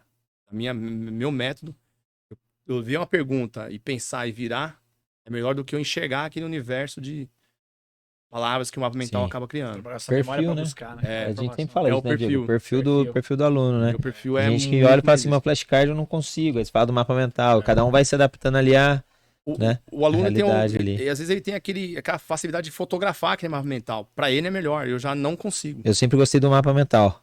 Sempre que eu estudei foi Eu pro mapa ensino mental. todos pros alunos, assim, mas eu sempre me identifiquei mais com os flashcards. É. E, inclusive, cientificamente, os flashcards ele ganham por pouco. Assim, foi feito um estudo nos Estados Unidos e para ver qual que era o melhor método. Faz tempo isso já, então uma década mais ou menos. Qual era o melhor método de revisão? E aí, depois de vários testes empíricos e tal, eles chegaram à conclusão que eram os flashcards, tanto que hoje é aplicado até em escola pública É. lá. E a gente tá muito atrasado nisso, né? Lá eles aplicam até em escola pública É, os o- flashcards. Lúcio, o seu mapa mental você fazia ou você já. Eu fazia. É isso, eu criava. isso é- Eu criava. Se o cara tem tempo dele criar um mapa mental dele, porque ele é um mapa mental. Sim. Aham. Realmente você mapeou o seu cérebro, as informações e fez. É que às vezes a pessoa não tem nem habilidade nem tempo. Então ela precisa Sim. importar. O mapa mental feito por você, ele é muito bom. Sim. Só que, por exemplo, eu já não tenho muita habilidade de desenhar e não queria perder tempo desenhando.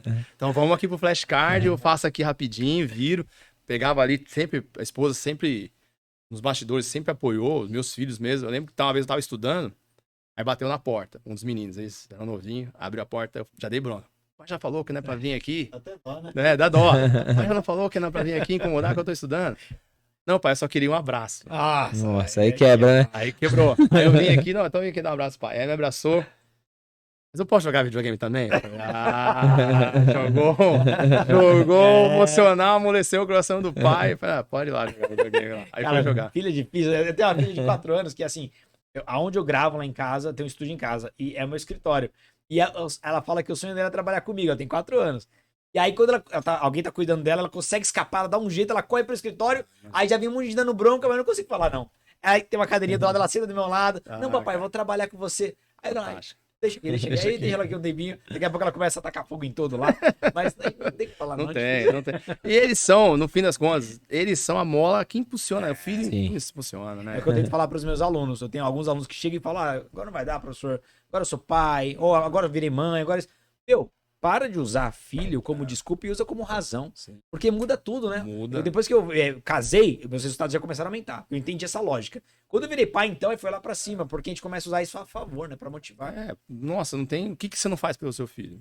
Nada, não tem É. nada. Até o cara fala assim, pô, se você chegar pra um pai ou pra uma mãe, você morreria pelo seu filho? Todo pai, toda mãe vai responder o quê? Sim. Assim? Por que você não vive pelo seu filho? Sim. Você não vive pelo propósito do seu filho, pra entregar pra ele a melhor vida possível pra você. Uma condição boa, né? Pô, se você buscar a melhor vida, pô, se você tá disposto a morrer pelo seu filho, por que não viver pra buscar um propósito extraordinário? Se for um extraordinário pra você, é óbvio que vai ser pra sua família e pra cada um dos seus filhos. Entendeu? A gente sabe que, eu sei que, eu até falo isso muito com meus alunos, falo, gente, se você aprovar num concurso público, ele não muda a sua vida. Ele muda o universo se Sim. você tá inserido. Vai mudar a vida do seu avô, da sua avó, do seu tio, dos seus primos. Você acaba sendo uma referência. Pô, o cara passou naquele concurso, eu posso passar, entendeu? E isso é importante. Você acaba virando, de fato, um modelo a ser seguido pelas pessoas ali ao seu redor. Então, eu fiz isso. No fim das contas, os meus filhos foram um motivo para eu viver e fazer escolhas melhores. Muitas escolhas que eu tomei durante a vida. Em especial o meu primeiro filho, que poderia muito bem virado para ela e falar assim, não vamos tentar ter família. Dois moleques. Hoje eu olho para meus filhos que têm a minha idade, 7 anos. Eu olho para eles e eu me questiono, eu falo, como é que com essa cara de bobo que esses dois têm aí, eu já era pai. Você tem a mesma cara de bobo que eles têm, não é? Você vê aquele menino, aquele bigodinho ralinho, com aquele jeitão todo sem noção do que é a vida, eu já era pai. Então, eu falei, bom, o meu primeiro filho, eu falei, eu não vou tentar, eu vou tentar montar uma família aos trancos e barrancos aqui. E acabou que eu falo que tanto ela quanto ele foram a maior bênção que eu tive na vida. O menino, meu filho mais velho, o Marcos, todos dois também já estão estudando Barro Branco, já começaram esse ano. Já vão terminar o ensino médio, vão começar a fazer as provas. Não por imposição minha, não obrigo. Eu falo, vocês têm liberdade. Eles falam o que querem. Mas o ambiente inspirou, né? o exemplo, então, né? vê o irmão mais Diego, velho, é o meu exemplo. o irmão tá super feliz, tá lá, menino de 23 anos, pô, ganhando um salário de um tenente, com 23 anos. Tá bem pra ele, entendeu? Sim, Então, com certeza. os irmãos, eles acabam que eu percebi, mas eu sempre converso, você chegou lá na PM, viu que não é o que quer, a casa do pai tá aqui, volta. E vamos mudar o foco, Sim. vamos estudar, fazer outro concurso. Tem N oportunidades na vida aí. Então, Você percebe que parece um argumento emocional, mas na verdade é um argumento puramente racional. Quando a pessoa coloca a mão na consciência, ela vê que não dá pra dar desculpa e usar o mesmo motivo como razão, né? Eu tenho um aluno de mentoria que você foi falando, foi me lembrando. E todo dia ele me mandava mensagem reclamando de alguma coisa. Ah, professor, eu não consegui estudar porque tô com dor no pé, porque minha mãe é isso, que todo dia ele reclamava de alguma coisa, sempre pra usar de desculpa que não conseguia estudar. Aí eu lembrei de uma reflexão de uma, acho que era psiquiatra aqui, uma psiquiatra bem famosa na internet, e aí eu fui fazer o teste com ele. Perguntei assim pra ele, eu falei, cara, olha só, você tá dando várias desculpas aí, não tô falando que não tá certo, que tá errado, é a sua vida, mas vamos lá, vamos ver o que é importante pra você de fato.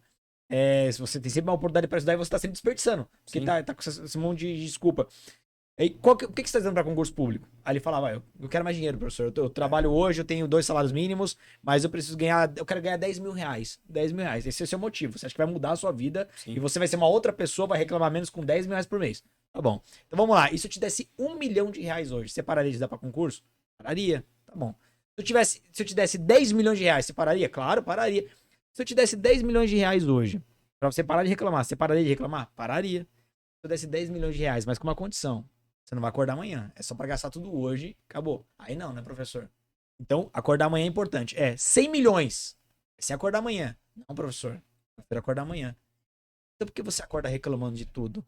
Se a questão não é dinheiro, para de reclamar, porra. perfeito. O cara reclama de É, tudo. perfeito. Sim. Você tá com a bênção de acordar um dia seguinte e resolver sua vida, você prefere parar e reclamar? Não, Então é você percebe perfeito. que às vezes é a perspectiva que a pessoa tem de ficar reclamando de tudo. Isso aqui é motivo, ficar caçando motivo. É perfil, né? Mas esse tipo de situação que você colocou pra ele, com certeza mudou muito. Ele parou de. Pelo menos Não, pra mas, mim. mas ele, não, ele é uma Ou ele reflexão. mudou de vida e falou, não reclama, é por É. dinheiro. Depois dessa paulada, né? Mas eu tenho certeza que tocou ele, porque às vezes a gente não a reflexão é muito forte. Né? Até pra eu que escutei, era uma reflexão forte. Sim. Então, você ter a perspectiva de o bem mais importante é a sua vida e o tempo que você tem, por que você não vai fazer o possível hoje, entendeu? Eu sei que parece motivacional, tudo, mas como você falou, é racional. racional. É racional, entendeu? Se você enxergar as oportunidades que estão à disposição e você se envolver com isso, não vai ser questão de 10 mil. Você vai até ganhar mais que isso. Vai ter uma vida feliz, vai se sentir uma pessoa realizada Sim. porque você conquistou. Uma vez eu tava dando aula num cursinho em Jundiaí e uma aluna, acho que pra provocar, ela falou pra mim assim, poxa, professor, você estudou tanto pra ser sargento? Eu falei, eu estudei. Pô, e ganha pouco. Você não acha que você fez uma péssima escolha? Tanta dedicação pra um salário que não é um salário dos melhores? Eu falei assim, você tem até razão, a questão talvez do quanto eu estudei por quanto eu ganho. Mas eu realizei um sonho. Quanto vale realizar um sonho? Quanto vale eu pegar, falar, bom, eu quero ser sargento da aeronáutica. Um dia o cara entregar a farda pra você vestir a farda e falar, meu, aqui é meu. Não tem preço. Isso não tem preço. Não tem preço. Entendeu? E a partir do momento que eu achei que aquilo ali já não tava me satisfazendo, assim, não que eu sempre fui um militar, até o último dia eu trabalhei feliz. Eu gostei da atividade. Mas eu desejei algo melhor. Até porque eu pensava assim, poxa, eu vou ter 2 gêmeos, são 2 meninos. Talvez eu vou ter que pagar a faculdade pros 2 ao mesmo tempo. Pensei, você pensa ou não? Você fala, meu, putz, eu preciso ter um pouco mais de dinheiro. E a oportunidade tá ali. Vamos lutar por esse dinheiro. Sim. Entendeu? Mas ainda consegui buscar uma carreira que, quando eu fui fazer as escolhas, a PRF, porque eu sou uma pessoa que eu já gosto de segurança pública. Eu gosto da atividade policial. Então, as carreiras que eu escolhi e que eu escolheria seriam essas. Talvez com 50 anos, você fala, poxa, talvez tivesse feito, sei lá, procurador, sei lá, fiscal. Mas hoje não. Hoje eu sou feliz. Eu vejo alguém na rua que tá dando sopa, eu prendo. Já aprendi nego na rua de casa. Tava dando ré na rua de casa. Tava dando ré com o carro, dando ré. 7 horas da manhã pra ir trabalhar. Aí eu olhei pro lado assim, tava um cara dentro de um terreno, numa casa pra alugar, e um do lado de fora. Passando objetos, estavam furtando a casa. 7 horas da manhã, ela tava assim, a pouco só viu, eu falei assim, estão furtando ali. Abri a porta do carro, fui lá e peguei, prendi um. Um conseguiu correr, parecia nunca vi, o cara pulou o muro de uma maneira. Motivação. Um gato. Pelo amor de Deus, gato, cara, eu né? olhei assim, o cara pulou no muro, saiu correndo. Mas o outro não, o outro eu prendi. Depois fui pro fórum pra participar da audiência dele lá. Até o policial chegou na hora e falou, meu, não vai nem ficar preso, é furto. Mas eu falei, meu, pô, você é policial, os caras sabem que você é policial. Você vê? Eu nem por isso, eu não consigo, eu não consigo, né? não dá. Não Eu dá. falei, não, foi assim, foi algo, se eu parar pra analisar, foi algo que foi assim, natural. E depois na audiência lá, ele tava lá, ficou preso. A audiência foi uns 4 meses depois, Ele ficou preso. Esse furto dele Já valeu a pena. já valeu. E fiquei feliz da vida. Já aprendi um cara já na vida. Cara, essa parte, quando você entrou pra perito, já na Cadepol, você sentiu que era isso mesmo? Pô, Ah, sim. você até falou da questão dessa aluna agora, me fez pensar. É que na época você ainda era sargento, né? Mas você conquistou naquele momento o que eu chamo de bônus do conquistador, né? Você perdeu medo de outras metas. Sim. Porque depois, eu imagino que depois pra ir pra perito criminal, não te assustou. Ah, será que eu não vou conseguir? Você sabia que você já era capaz. Ah, Você sim. perde essa insegurança, né? Sim, assim, vou fazer o máximo que eu posso, vou me dedicar o máximo que eu posso, que eu acho que é isso que a maturidade traz, uma aprovação ou outra. Já falo assim, não, caminho eu sei. Já passei nesse, Sim. já consegui ajudar outros alunos a passarem, então, como professor de cursinho, você vê os alunos entrando, não sabe nada, passa. Com aquilo que você está ensinando. Mas por isso que eu falei, inclusive, foi uma motivação pessoal. Falei, pô, será que eu hoje tô aqui na frente de um monte de aluno falando que é possível passar num concurso? Será que eu consigo? Então eu fui atrás desse objetivo também. Então por isso que eu acho que todo o tempo que eu tive, até o domingo. Ah, eu era jovem lá, não quis estar de domingo. Eu agora velho com 33 anos, 32 anos, tô ensinando de domingo. É, com 33 Não, eu digo comparando, né? São, Sim. o garotinho e agora o cara já começando a ficar mais velho, pai de família, um monte de filho. É porque ele com 33 já tava. Já era. Já quase voa. Eu posso, se o meu filho tivesse me puxado, já seria avô tem 5 anos. Mas a gente é muito novo pra ser vô ainda, né, mano? É muito novo pra ser. Dá uma segurada aí, filho. Dá uma segurada. Mas ele é mais centrado que o pai. O meu mais velho não é. Já era mais emocionado, por assim dizer. E como é que foi a carreira de perito? Quando você começou a Cadepol ali, já tudo diferente? Você sentiu que era um mundo completamente diferente? Como É que foi? diferente. O ambiente militar, ele é um ambiente assim, você não tem muita autonomia. Já na perícia, isso é uma coisa que eu buscava também profissionalmente. Um lugar que seja mais valorizado o seu conteúdo como pessoa. Tipo, o que você sabe. Já o militar, não. É esquerda, eu vou ver, direita, eu vou ver, faz isso aqui. Beleza. É aquela realidade e a profissão. Eu, por exemplo, na Força Aérea eu trabalhava como mecânico, né? Eu trabalhava na usinagem. Então eu fazia muita peça para avião. Então, mas era aquilo ali, chegava o desenho, faz a peça, entrega. Eu era apaixonado por essa função. Quando eu fui para administração na Força Aérea, eu já não gostei. Isso foi um gatilho para me incentivar a sair. Eu não gostava da área administrativa. Que aí realmente, preencher uma planilha, por exemplo. Tem gente que adora. Eu já não gosto muito, assim. Eu já gosto de algo que seja que envolve mais uma capacidade minha, uma aptidão. Esse é o diferencial ali. Isso. Quando eu entrei na perícia, esse universo foi o que mais me encantou. Tipo, a capacidade que eu tenho aqui. Eu tenho que usar todo o meu conhecimento, ou o conhecimento que eu não tenho, adquirir esse conhecimento, para fazer daquele local de crime, pelos vestígios, entregar o laudo pericial com tudo amarradinho. Todas as conclusões técnicas, tudo. E assim, eu tenho. Eu particularmente, uma questão assim que seria. A vaidade, eu consigo fazer os laudos e eu recebo, por exemplo, pouca cota. Ministério Público, de delegado. Até o retorno, né? Porque às vezes é uma coisa que o cara não entendeu o que você escreveu. Ou que não ficou bem explicado, por exemplo. Você não amarrou bem com o vestígio. Geralmente, quando vem cota pra mim, não é sobre o que eu falei no laudo. São questionamentos alheios. Né? São questões até que às vezes é meio... Não tem a ver com o trabalho do perito. É mais subjetivo. A gente não trabalha a subjetividade. É sempre objetivo. É o vestígio. Eu não vou chegar e falar assim, eu acho que ele entrou ali porque ali é mais fácil. Não, ele entrou onde tem o vestígio. Não tem vestígio, você não vai dizer por onde ele entrou. Já teve colegas uma vez que falaram, mas é porque era mais fácil. Tá. Porque aí falou, mas não tem nada arrombado. Então ele deve ter entrado aqui. Falei, não. E se amanhã depois prende o cara e o cara fala que quando ele olhou pelo muro a porta estava aberta? E a vítima falou que a porta estava trancada. Você tá confiando na vítima, que ela falou que a porta estava trancada. E o cara falou, não, eu entrei porque a porta estava aberta. Aí o perito escreveu no laudo que ele entrou pela janela. E agora? É parte do caráter técnico. Exatamente. Sim. Então você vai falar que ele entrou pela janela porque tem um vestígio dizendo que ele entrou pela janela. É isso que eu faço. Nunca é pelo que é mais fácil, o que eu acho. Todo o meu trabalho é só em cima do vestígio. Sempre assim. Então, tem colegas que colocam isso no laudo? Não. Só na conversa, não, às vezes é colegas, mas não são colegas peritos, né? É outras sim, carreiras, né? Às vezes é um investigador, um escrivão, alguém que tá ali, um PM, fala, mas eu acho que foi aqui. Aí você se explica pra ele, assim, né? A gente não pode fazer isso. Porque se a gente fizer isso, a gente corre o risco pô, se você falar uma coisa que você não prova aqui, quem garante que você não fez isso no seu laudo inteiro, entendeu? Você vê que é muito louco, né? Quando muda a perspectiva de cada cargo, porque o investigador, o trabalho dele é tomar Subjetivo. todas... e é ter todas as deduções possíveis Sim. Pra investigar tudo porque é possível. O perito não, é só que realmente tem de Isso. vestígio. Você percebe exatamente essa postura. O investigador, ele precisa gerar muito mais possibilidades do que o perito. Ele tem que ter um trabalho muito mais subjetivo.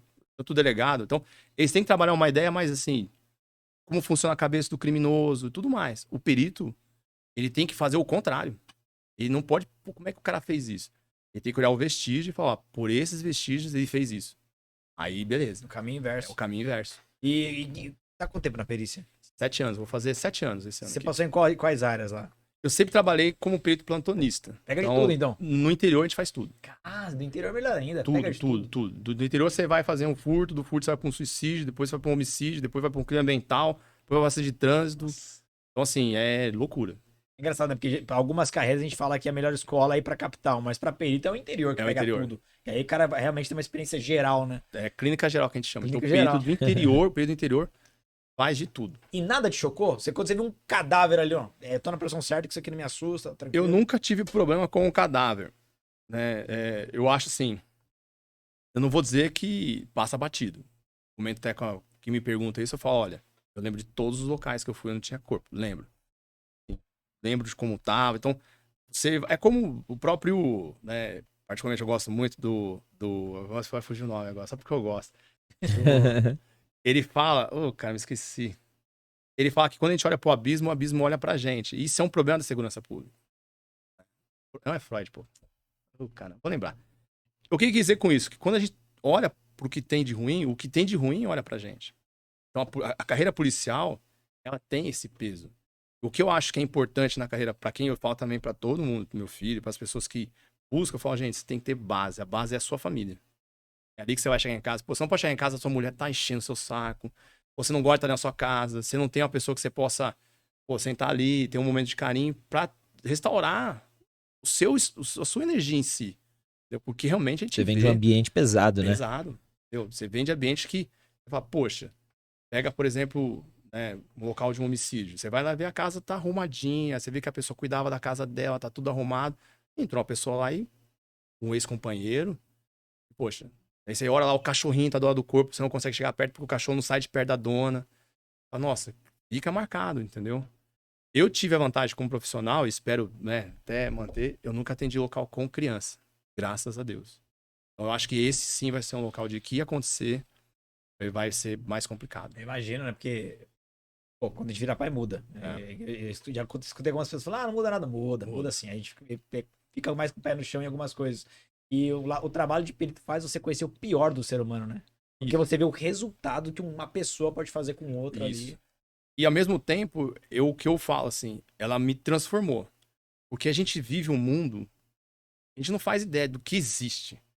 Você fala, pô, a gente vive num mundo, mora bem, né, tem acesso a tudo de melhor. Quando você entra numa casa, onde você vê o cara que é alcoólatra, que a casa tá entulhada de coisas, você fala, nossa, como é que um humano vive nessa condição? Então você começa a ver, pô, você começa a valorizar muito mais as boas escolhas que você fez. Sim. Entendeu? Você ter a sua família, você ter sua esposa, você lutar. Você fala, poxa, que escolha esse cara fez, ou que oportunidades a vida entregou pra ele, e fez ele chegar nessa situação, assim, sabe, de estar abandonado. Um senhor. A gente vê até situações que escapam. Quer ver um exemplo? Recentemente eu atendi um senhor de 70 anos, ele se suicidou. Então você fala, pô, um suicídio do idoso não é comum. Não é comum. Você pega mais o cara dos 35, 45, é a fase que geralmente o homem acaba não aguentando. Mas o que o senhor é? E dá dó, pra você chegar, você vê a casa do cara arrumadinha, tudo no lugar. Tá lá o quadro da esposa em preto e branco, era viúva. Sozinho. A filha saiu de perto porque foi morar na capital, pai é do interior. O irmão, que era a pessoa mais próxima dele, acabou indo pra outro lugar. Ele ficou sozinho.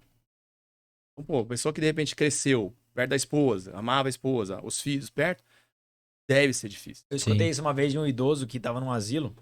Eu ia visitar muito asilo, conversar. E aí ele falou uma coisa que eu nunca tinha parado pra pensar.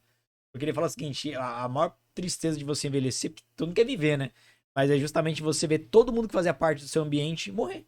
E aí, simplesmente, os meus melhores amigos não tem mais. Família não tem mais. E que os que tem já foram cada um pra sua vida, não tem mais. A sua geração não é mais a mesma. Então, pra você se conectar com outras pessoas, não é mais igual. Muito mais difícil. É outra, a juventude é diferente. Então, você tá sozinho. Você se sente sozinho no mundo, você perde meio que o propósito. Por que eu tô aqui? Então, Quando eu tomo contato com isso, o Diego Lúcio, eu falo assim, bom, eu tenho que gerenciar a minha vida de maneira a evitar. Se acontecer, eu tenho o pé no chão. Pô, aconteceu. Às vezes ele não se preparou para essa realidade, entendeu? E a realidade chegou para ele. Então a perícia, ela aponta um pouco esse universo que a gente às vezes não quer enxergar mesmo. E, pô, é que quando você vê filme de terror, a cena que você não gosta, fecha o olho. A gente tem esse hábito durante a vida de fechar o olho. A perícia, a polícia, ela abre teu olho. Você vai ver coisa, De qualquer jeito. você vai ser obrigado e vai ter que passar por isso, tomar providência, ajudar, resolver. Então eu acho muito enriquecedor. Eu sou apaixonado por todas essas nuances que a perícia acabou entregando pra mim. Não me veria fazendo outra coisa na vida. E você até falou da questão de autonomia, uma coisa que eu escuto muito, queria ver se você concorda com isso. E o pessoal fala muito o seguinte: fala, olha, todo mundo que vai pra perícia tem alguma formação. Sim. E são pessoas completamente diferentes. Tem um cara que é formado em direito, outro que é contabilidade, outro que é Sim. engenheiro. E o que eles me falam é, cara, a perícia, ela valoriza a sua formação. Então, você tá precisando de um engenheiro, você não vai fazer trabalho do cara que vai analisar, sei lá, contabilidade. Eles vão te puxar pra algo que vai usar o seu conhecimento. É assim mesmo? É. A perícia de São Paulo, o que eu notei por esse tempo que eu tenho, ela valoriza muito, sim, a vocação. Às vezes, e é comum na Polícia Científica aqui do estado de São Paulo, o cara é formado, por exemplo, o cara é dentista, formou em odontologia, e ele trabalha no crimes informáticos. Por quê? Ele fez, mas, sei lá, quando ele entrou na perícia, ele falou, meu, eu gosto dessa atividade. Aí Ele foi mudou. se especializar lá. Sim. Então, ele tá ali e vai ser valorizado. Por quê? Porque ele desempenha um excelente trabalho lá. Entendeu? Às vezes, os caras não vão querer puxar ele pra voltar a fazer o trabalho, porque ele fala, não, eu já me desliguei disso aí. Isso realmente você acaba na perícia se encaixando numa função que você gosta e você tem vocação e aptidão para aquela função. Eles não ficam tentando fazer você fazer uma função que você não quer fazer. Legal, hein? É. Caramba. É legal. É legal. comum, né? É. As carreiras. Bastante aluno nosso tem essa dúvida. É. Falar, mas eu vou passar pro perito tem muitas áreas, vou pra uma área que eu nem gosto de trabalhar, mas meu Isso. sonho é trabalhar com uma área que tem dentro da perícia. Aí um perito pra falar pra gente que lá dentro você tem Se você, por exemplo, vamos supor oportunidades, que o garoto tá escutando a gente aqui, ou uma garota tá escutando a gente, fala, não, o meu sonho, por exemplo, é trabalhar na antropologia medindo osso. Qual o bônus lá? Se ela ficar aqui na capital, muito provavelmente ela vai fazer esse trabalho lá no IML. Tem espaço. Eu quero trabalhar só, sei lá, eu quero trabalhar só no sangue, só coisa. Tem a opção de trabalhar no DHPP ou no próprio núcleo de crimes contra a pessoa. legal. Então, o que limita um pouco é o interior. Porque o interior, por ser equipe, você não tem laboratório. Mas mesmo no interior, tem colegas, por exemplo, que não se dão bem com os locais. Então, esse colega acaba sendo deslocado para fazer trabalho, perícias internas. A gente tem a perícia interna, faz perícia em instrumento de crime, objetos, faz chassi, que é revelar o número do carro, motor. Tem crimes ambientais, tem colega que só faz esse tipo de trabalho. Então, a gente consegue, dentro do possível, tentar adaptar e deixar um ambiente favorável para essa pessoa. Porque a gente também não sabe se em dado momento a gente não vai meio que, sei lá, passar por uma situação traumática e o cara fala, não quero, não consigo mais. E situação acontece. Sim. Entendeu? Imagina um colega, de repente, perde um ente querido mesmo, próximo dele, se suicidou. Como vai ser difícil para ele entrar no local de crime desse daí. Então, tem colegas que ficaram fora foram fazer outra função, essa questão psicológica, sem precisar entrar em readaptação nem nada. É muito louco, assim, porque acho que só. O podcast, a gente tá aqui há mais de 3 anos já com esse podcast. E os únicos 2 cargos que eu percebo que tem todo esse dinamismo e essa questão de passar por todas as vocações é o cargo de perito criminal e auditor da Receita. Achei que você fosse falar escrivão, Diego. Tava aqui empolgado, falei, putz, você vai falar escrivão e perito. Porque os outros cargos, você tem uma certa margem de liberdade. O próprio escrivão, você Sim. pode ir, às vezes, para um operacional, mas a regra é interno. Só que você pode tocar um inquérito policial, você Sim. pode ficar num plantão, atender o público. Só que tem uma gama área de atuação, é auditor da Receita e perito criminal. Que você pode ir pra rua, você tem o lado ostensivo, você tem o lado de análise, crime ambiental e aí, todos os Não, campos, tem muito. tudo. Pessoa, eu sou apaixonado por exames que envolvem biologia, bioquímica, DNA. Provavelmente ele vai desempenhar a função dele nesse laboratório. É. E a partir do momento que a científica tomar consciência, que o cara fala, ó, eu tenho interesse, aí eu quero trabalhar com a contabilidade forense. Provavelmente ele vai, assim que ele passar pela etapa de plantão, que geralmente eles tendem a fazer os peritos passarem por essa É isso que eu ia experiência. perguntar. Saiu da Cadepol, é plantonista. Tá no edital, né? Aham. Inclusive, pode acontecer do cair direto pro laboratório? Pode. Mas Exceção. a regra é o cara Aham. passar pelo Pelo plantão. O pessoal também não achar que, passou, escolha a área que eu quero. Não, Eu escolho até o lugar que eu quero trabalhar. Não, não é assim, né? É que É a são- melhor escola, né? Sim. Eu tenho colegas que, por exemplo, colegas que queriam muito formaram ir pro plantão e não conseguiram, ficaram frustrados. Casa da formação ou não? Não, porque não tinha vaga no plantão. Quando chegou pra trabalhar no lugar, o plantão tava completo. Então só sobrou o cara trabalhar interno. O cara ficou super triste. Aí ele foi um tempo trabalhar no plantão e falou: não, eu quero ficar no interno. Gostei do Aí interno, não. acaba se adaptando àquela rotina, Sim. entendeu? E o cara que é plantonista, no meu caso, por exemplo, quando eu tenho que cobrir perícia interna, eu faço porque a gente tem que fazer. Mas se puder escolher não fazer, eu prefiro o dinamismo do Do local. plantão. Então, o que eu gosto. Uma vez aconteceu um acidente que escapou a roda de um caminhão. Um acidente, escapou a roda. Eu desmontei até achar o defeito. Cheguei até a peça que quebrou. E aí apontei no laudo. Falei, essa peça quebrou. Chama trava-aranha. Eu montamos a roda, pedi pra prender o caminhão ficou apreendido. Liguei pro escrivão. Falei, vai ter que aprender esse caminhão aqui porque eu vou precisar analisar essa roda. Aí aprendeu o caminhão, foi pro pátio, ficou lá. Aí no dia seguinte, ou 2 dias depois, eu fui lá com o mecânico, mais o dono da empresa, desmontamos a roda, peguei todos os componentes, aí eu vi um componente quebrado. E ele era oriundo de má conservação, de falta de manutenção. No laudo você coloca se é de fabricação ou de má conservação? É que nesse caso, como esse exame é específico, ele te manda para um laboratório da científica. E foi para o núcleo de física. E a física analisou que ele ocorreu ou por excesso de peso ou por falta de manutenção. E aquela trava não pode quebrar. Minha cabeça já vai como advogado. Né? Eu sei. Eu usaria isso no civil também. Então, inclusive esse veio o Cota, mas veio o Cota perguntando em relação ao exame físico dessa peça. Mas no final, nesse caso foi até interessante, porque a gente não costuma ter muito elogio. Porque você tá fazendo seu trabalho, né? Não vai ficar sendo elogiado por fazer seu trabalho. Mas o delegado ligou e falou, tô te ligando, o seu laudo tá extraordinário. Se a empresa for tentar fazer alguma coisa relacionada a isso daí, eles vão ter dificuldade, porque tá muito bem amarrado o defeito dessa peça na razão da morte daquela pessoa. Porque atingiu um motoqueiro que vinha no sentido contrário, matou na hora. Entendeu? Então, assim, isso pra mim é fantástico. Foi até o final. Até pros futuros peritos aí, você acha que hoje você tem bons laudos muito pela questão de ser professor e você consegue jogar sua didática lá, ou foi muito preparo pra fazer laudo mesmo? Eu acho que o fato de ser professor contribui sim. Mas eu acho que você vai... O ambiente da perícia científica, as pessoas que trabalham, você percebe que elas são... Você vê 2 peritos conversando. Chega perto e escuta a conversa deles. Eles estão falando de local de crime. É incrível. Não, e aquele suicídio, aquele homicídio, aquele acidente, não sei o quê. É sempre assim. Então, ele é um ambiente que você acaba trocando muita... Então, quando o laudo ele é muito complexo, é difícil você fazer sozinho. Geralmente você chama ali um mais experiente, pro cara ler seu laudo, porque ele acaba trazendo a experiência dele. Fala, se fosse você, não colocava isso aqui não tá legal, troca essa palavra por essa palavra. Então, existe um ecossistema ali que favorece você a desempenhar um bom laudo. Eu tenho colegas que fazem laudos que você lê e fala, nossa, é extraordinário. Entendeu? Muito preciso, muito conciso. Mas eu acho, sim, que é o fato de ensinar... Eu acho que a matemática e o raciocínio lógico ajudar. Porque, querendo ou não, a matemática você constrói, né? O A mais B, que é igual a isso, que é igual a isso.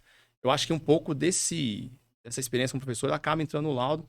E o laudo eu exponho, assim, de certa forma, bem amarradinho, cada uma das considerações que eu faço. Não tenho dúvida, porque assim, do outro lado, como advogado, eu já li muito laudo no processo. E fica claro para quem lê e não é perito, para quem que o perito escreveu. E quando o perito é muito técnico e ele se fecha na tecnicidade dele ali, a gente não consegue entender. Agora, quando o perito ele entende quem vai ler é um juiz, é um promotor, é uma advogada, aí a gente percebe que fica muito mais didático para ler, fica muito mais claro e até para bater a gente nem O objetivo do perito é escrever o laudo para qualquer um ler. Para qualquer um. É para qualquer um ler. Assim, na academia, isso já é falado. Você evitar muita tecnicidade, usar muitos termos técnicos. Escreve, lógico, usa os termos técnicos, mas explica, né? Que ele seja de compreensão por qualquer pessoa. Entendeu? Esse laudo é o laudo ideal. Quem faz revisão do meu laudo? Tá ali, ó. Eu sempre faço o laudo mais difícil. Olha, eu tiro as fotos feias, tá, gente? Não fica vendo lá porque ninguém merece, né? E ela também não gosta de ver. Mas eu dou o laudo pra ela e falo assim: lê o laudo. Você entendeu? Me explica. Quando ela explica o que aconteceu, o laudo tá bom. Tá. Ela conseguiu, lógico, né? Algumas coisinhas ali ou outra, teria que ser da área da atividade policial ou jurídica. Mas, de maneira geral, você vê que ela pegou. Quem que foi o culpado? O que aconteceu aqui? Ela responde. Isso é dinâmica lá de casa, lá, né? Que legal, hein? É, parceira. De certa forma, você colocou todo mundo pra trabalhar pra Tá você. né? todo mundo, até os meninos ajudam no estúdio lá, vai lá, ajeita lá o chroma key, ajeita o áudio, ajeita isso. Ah, é? É eles que fazem lá. A parte de estúdio é eles que arrumam. Bacana. Né? E o mais velho era meu consultor para carro. Ele é apaixonado por carro. Então, teve uma vez um acidente que o carro moeu. Moeu. Isso é um pouco de influência do meu pai, que meu pai pegava no corre e saia perguntando o nome dos carros. Então ele tem paixão por carro, meu filho mais velho. E teve um acidente que ficou só a roda. E eu perguntei de brincadeira. Sabe? Moeu assim. Que carro é esse? Aí ele falou, é tal carro. Oh, como é que você sabe? Foi porque essa roda é só desse carro. Caramba. Foi louco. Caramba. Então, quando tem um acidente de trânsito, geralmente fala, e aí, ajuda aqui, vai ajuda. Então, todo mundo lá é uma equipe, todo mundo junto. Você vê que o trabalho de perito, a experiência é Experiência. fundamental, não é só Fundamental. conhecimento técnico, né? Experiência. E o trabalho, ele acaba. É como qualquer coisa, né, gente? Você vai trabalhando, vira o seu dia a dia. Você chega no local, muitas vezes, você já até vê o que aconteceu. Porque pegou um parecido, já fez as considerações de outros casos. Então você amarra. Eu fiz casos de homicídios assim, pareciam impossíveis e fui super bem, juntando os vestígios. E é bacana quando chega o depoimento e você lê, e você vê que bate com a dinâmica do laudo. É o tipo o gabarito da prova. Que você escreve, quando você pega o depoimento lá, fala, foi do jeito que eu falei que tinha acontecido. Caramba, Legal. É bem encaixa legal. perfeito. Encaixa, é bem legal. Eu quero voltar um pouco no que você falou há um tempo atrás. Você falou a questão do CSI. Você consegue destacar o que tem no CSI que não tem nada a ver com a realidade? Eu vou dizer pra você, ó, esse aqui é quase um pecado que eu vou falar agora, mas eu não assisti a Sensai. Não? Você acredita? Porque na época que o Sensai estourou, eu tava dando aula e trabalhando. Então, Era noite. eu não conseguia acompanhar. Lógico que eu sei da série e tudo. A minha influência, por incrível que pareça, parece até meio besta, mas a minha influência pra entrar na perícia foi Batman. Batman. Não porque sai pulando os prédios, soqueando os bandidos, não. Mas o Batman é um detetive. E ele trabalha em cima do vestígio. Então, eu li a vida inteira quadrinho do Batman. Desde garoto, dos 12 anos, eu li até velho. Então, se você for analisar, o que ele faz? Ele vai lá no local de crime, onde morreu alguém, aconteceu alguma coisa, ele analisa o vestígio e vai pra trás da vítima lá e prende. É o maior detetive do mundo. E tem Sherlock Holmes também, sempre fui apaixonado pelas histórias do Sherlock Holmes. Agora, o que tem no Sensei que não tem nada a ver é a questão do perito fazer o trabalho de investigador, por exemplo. Isso não existe. O perito, ele faz o local, levanta os vestígios, escreve, entrega, e o Sensei, os caras vão... Perito é igual investigador. Ele é perito e investigador. Pergunta, conversa com as pessoas. Eu não sei dizer assim, lógico, tem colegas, né? Mas já se aproximaram mais de peritos de outros países. Eu nunca tive essa oportunidade. Mas nos Estados Unidos você vê que a perícia é um órgão dentro da estrutura da polícia. Então você chama os forenses lá. E o investigador é quem recebe isso, e o investigador que ele vai, pelo que a gente vê, né? Ele que fica responsável até pelas conclusões. Ele tá pondo, aqui tem impressão digital, aqui tem isso, aqui tem isso. Não é como a gente faz no Brasil. No Brasil a gente dá muita dinâmica. A gente coloca, no laudo é obrigado a ter. Você é obrigado a dar a dinâmica de como aconteceu. Onde a pessoa estava, onde ela foi atingida. Eu tenho um caso até importante que eu atendi. Foi uma tentativa de feminicídio. Quando eu cheguei na casa, o policial falou assim, ó, a mulher vai morrer. O cara machucou muito ela. Só o que acontece? O policial tirou a faca de dentro da casa e colocou a faca na rua. Ele prejudicou. Sim. Só que a faca tava quebrada. Era uma faca de açougueiro, Diego, e ela quebrou. A ideia quebrou a lâmina da faca. Caraca. Quando eu entrei na casa, eu achei a ponta da faca na sala, embaixo de um vaso de flor. Acho que alguém foi tentando se defender e foi pegando os vasos de flor de planta da casa, jogando. Espalhou as vasos pra todo lado. E tava embaixo desse vaso a faca. Então eu consegui concluir por isso que o cara tava dentro da casa. Olha a importância. E ele tinha entrado escondido, com o pé de cabra, ele estourou a porta dos fundos e ficou dentro da casa escondido, esperando a mulher entrar. A mulher não tava, ele tava se escondendo dele, mas ele ficou sabendo que ela ia dormir na casa da mãe, e ele foi lá. A delegacia, a escrivã desse caso, no dia seguinte me ligou e falou, Eduardo, você sabe dizer se esse cara tava dentro da casa? Eu falei, tava. Você tem certeza? Tem. Ele, inclusive, arrombou a porta dos fundos e entrou pelos fundos e se escondeu dentro da casa. Ele tá falando que não. Que ele discutiu com ela na rua, aí ficou nervoso e pegou a faca e deu uma facada nela. E o juiz quer soltar ele. Por essa história dele, por não entender. falei, não, fica tranquilo, vou fazer o laudo rapidinho pra provar que ele se escondeu, diminuiu toda a chance dela de se defender e foi lá, único e exclusivamente, pra matar ela. Só não matou. Isso muda tudo, né? Muda tudo. Isso muda tudo. Se o cara tava lá esperando pra matar, é porque ele já tava tudo planejado, né? Não foi algo que aconteceu no calor da emoção ali, né? Foi algo que já tava planejado. Só não matou ela porque quando ele deu a primeira facada na mão, a faca quebrou. A faca quebrando a mão. Imagina. E ele continuou estocando ela só com a metade da faca. Então ele foi só machucando. Tem a ponta, né? Tinha a ponta. Pra ficar, né? E aí a escrivão falou assim, ó, ele falou aqui na delegacia, na minha frente do delegado, quando saísse ia matar ela. Então eles estavam muito preocupados em fornecer pro juiz, ó, esse cara é muito perigoso. Pô, não colocou isso no depoimento? Vai matar. Então, O acho, juiz não, deixa preso? colocou, mas eles queriam um laudo, porque o laudo acho que ia trazer as fotos, o laudo ia trazer pro visão do juiz o que tinha acontecido ali. Sim.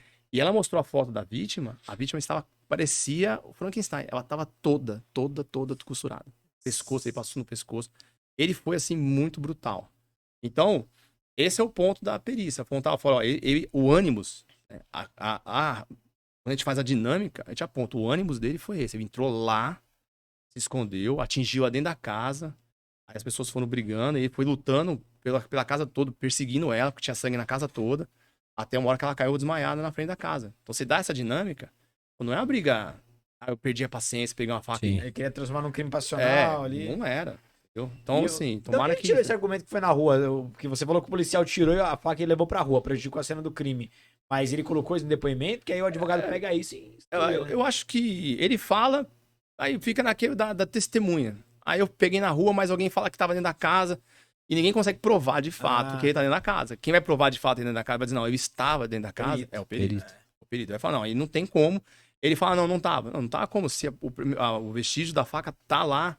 Se você percebe que a porta do fundo foi arrombada, se você entrou com o pé de cabra, ele arrombou, ele escondeu o pé de cabra, a gente procurando achou o pé de cabra. A gente fez todo o ambiente lá até pegar. Então o pé de cabra, na minha opinião, por ter estourado a porta, prova que ele se escondeu lá. Premeditou tudo. Premeditou. Falei, eu vou lá, tô sabendo que ela vai dormir na mãe. Eu vou entrar lá, escondi, na hora que ela passava dentro da casa, eu dou uma facada nela, tá resolvido. Você acompanha os casos? Sabe se, por exemplo, ele foi condenado? Ou não? A gente não tem muito. Alguns casos eu acabo acompanhando, mas de forma geral, não. Você não acha que. Isso acho que é muito pessoal, né? Mas queria saber a sua opinião. Você não acha que esse tipo de informação seria mais legal pro policial ele saber o final do trabalho dele? Sim. E não motiva mais o cara a trabalhar e saber a conclusão? Eu acho que no futuro pode ser até que a integração que era necessária, talvez, não sei por que não acontece, deve ser por infraestrutura, mas devia ter um acesso que vai pro inquérito. A gente não tem acesso ao inquérito. Às vezes a gente tem que ligar pro escrivão, pô, você não me envia aí o inquérito? A gente vai fazer uma reconstituição, por exemplo, a gente pede o inquérito. Então, a gente não tem muito acesso. Para você conseguir pegar algo que tá no fórum, você tem que ligar lá pro escrevente, para ele te passar a senha. Então você tem que mandar e-mail, aí ele passa a senha do processo para você conseguir acessar o processo. Então, gera ali um tempo de trabalho. Eu já peguei casos que eu fui ler, caso de trânsito, por exemplo, eu leio. Desvencota, né? E uma vez eu vi um rapaz que faleceu do lado da mãe, no Dia das Mães. Um acidente de trânsito, o carro invadiu, veio na pista contrária, bateu o carro dele. Eu li a depoimento da mãe, nem dormi.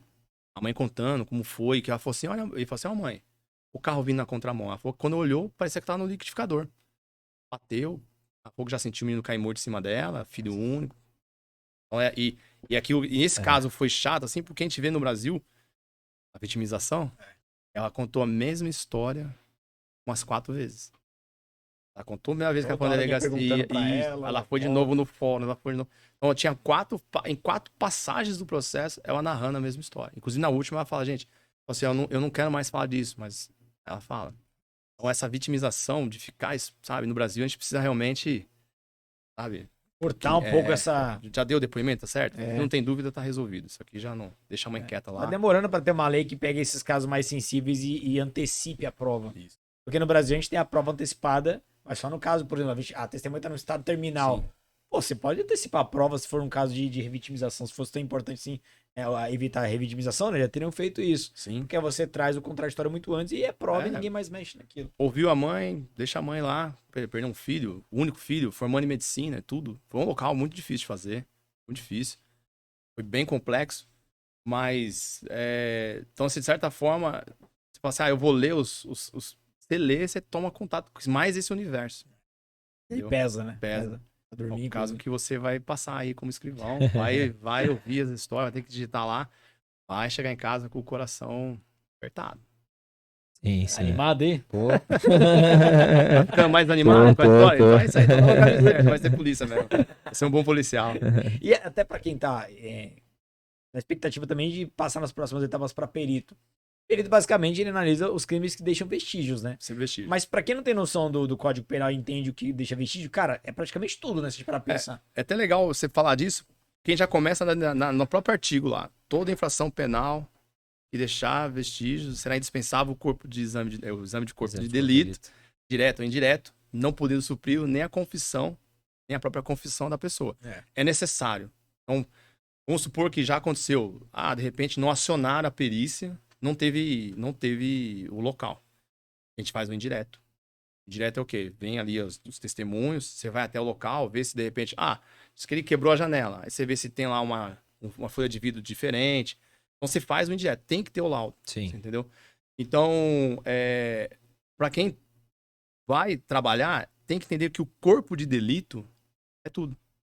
Entendeu? É a janela que quebrou o corpo de delito, a pedra que quebrou a janela, o corpo da pessoa é o corpo de Tem delito. gente que acha que é só o corpo, né? Tem gente que acha que o corpo de delito ou é o corpo ou é a arma que usou pro crime. Não é. É todo o vestígio é um corpo de delito. Entendeu? Então, a gente faz um exame que a gente chama de perinecroscópico, que muita gente acha que é o exame no cadáver. Na verdade, o perinecroscópico, ele é tudo. Mas ele tem um foco no cadáver. Quando você chega lá, tem um ferimento. Que ferimento é esse? Aí é uma faca. Aí é um tiro. Aí é uma paulada. Eu lembro de um caso que eu atendi, eu cheguei no local, a vítima tava imobilizada no chão lá, e o policial falou, ele tomou um tiro. Tem um buraco de tiro na cabeça.